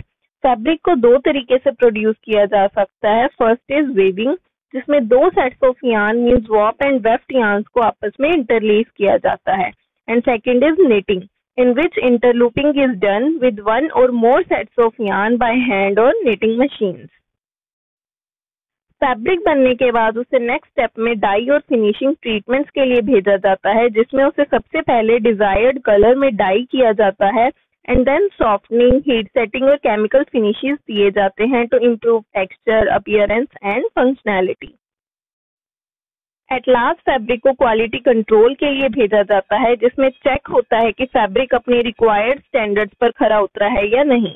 अगर उसमें कोई डिफेक्ट या फॉल्ट होता है तो उसे वहीं का वहीं रिजेक्ट कर दिया जाता है, एंड अगर फैब्रिक अपने रिक्वायर्ड स्टैंडर्ड्स पर खरा उतरता है तो उसे ट्रांसपोर्टेशन के द्वारा मार्केट में भेज दिया जाता है for selling. After manufacturing process, we are going to discuss some properties of acrylic. So the first property of acrylic is softness. Acrylic fabric बहुत ही soft और comfortable होता है, जिसकी वजह से इसे वूल के substitute like clothing और blankets बनाने में यूज किया जाता है। Next property है lightweight. Acrylic fibers हल्के होते हैं, जिसकी वजह से इनके गारमेंट्स को वियर और हैंडल करना इजी होता है। नेक्स्ट है वार्मथ। लाइटवेट होने के साथ साथ एक्राइलिक फाइबर्स और फैब्रिक्स की एक्सीलेंट इंसुलेशन और वार्मथ होती है, similar to wool. After warmth next property है ड्यूरेबिलिटी। एक्राइलिक एक बहुत ही स्ट्रॉन्ग फाइबर और फैब्रिक होता है जो इसके लाइफ स्पैन को इंक्रीज करता है, एंड एक्राइलिक फाइबर्स की एक्सीलेंट पावर होती है डाई सोक करने की, जिसकी वजह से इसके बहुत ही वाइब्रेंट और लॉन्ग लास्टिंग कलर्स होते हैं। नेक्स्ट प्रॉपर्टी है रिंकल रेजिस्टेंस। एक्राइलिक फाइबर्स में जल्दी से रिंकल्स नहीं पड़ते, जिसकी वजह से बिना आयरनिंग के भी इसका नीट अपीयरेंस रहता है। After wrinkle resistance next property है quick drying. Means acrylic fibres अपने अंदर ज्यादा मॉइस्चर एब्जॉर्ब नहीं करते, जिसकी वजह से ये जल्दी सूख जाते हैं, एंड अनलाइक नेचुरल फाइबर्स इनमें मोथ्स और अदर इंसेक्ट्स नहीं पड़ते, जिसकी वजह से इन्हें लॉन्ग टर्म स्टोरेज के लिए यूज किया जाता है। नेक्स्ट है easy care. Means acrylic fibres easy to care होते हैं बिकॉज इन्हें आप मशीन में इजीली वॉश कर सकते हो, and they are resistance to shrinkage. Last property है शेप रिटेंशन। एक्राइलिक फाइबर्स अपनी शेप अच्छे से मेंटेन कर सकते हैं, चाहे इन्हें जितना भी स्ट्रेच कर लो ये वापस अपनी ओरिजिनल शेप में इजीली आ सकते हैं। एट लास्ट इसका कंक्लूजन है कि एक्राइलिक फाइबर एक वर्सेटाइल सिंथेटिक मटेरियल है जो अपनी सॉफ्टनेस, लाइटवेट, वार्मथ, ड्यूरेबिलिटी और इजी केयर के लिए जाना जाता है। इसकी एक्सीलेंट कलर रिटेंशन पावर होने के साथ साथ ये रिंकल्स, मोथ्स, इंसेक्ट्स से बचाता है, जिसकी वजह से इसे वाइडली यूज किया जाता है in making of clothes, blankets etcetera. Last इस क्वेश्चन को हमें एग्जाम में कैसे अटेम्प्ट करना है, सबसे पहले हम मैनमेड सिंथेटिक फाइबर्स के बारे में लिखेंगे, then introduction of acrylic, then the origin of acrylic fibre, उसके बाद मैन्युफैक्चरिंग प्रोसेस ऑफ एक्राइलिक लिखेंगे, उसका फ्लो चार्ट बनाएंगे और सारे प्रोसेसेस को एक्सप्लेन करेंगे, देन प्रॉपर्टीज ऑफ एक्राइलिक, उसका फ्लो चार्ट बनाएंगे और सारी प्रॉपर्टीज को एक्सप्लेन करेंगे, और एंड में कंक्लूजन लिखेंगे।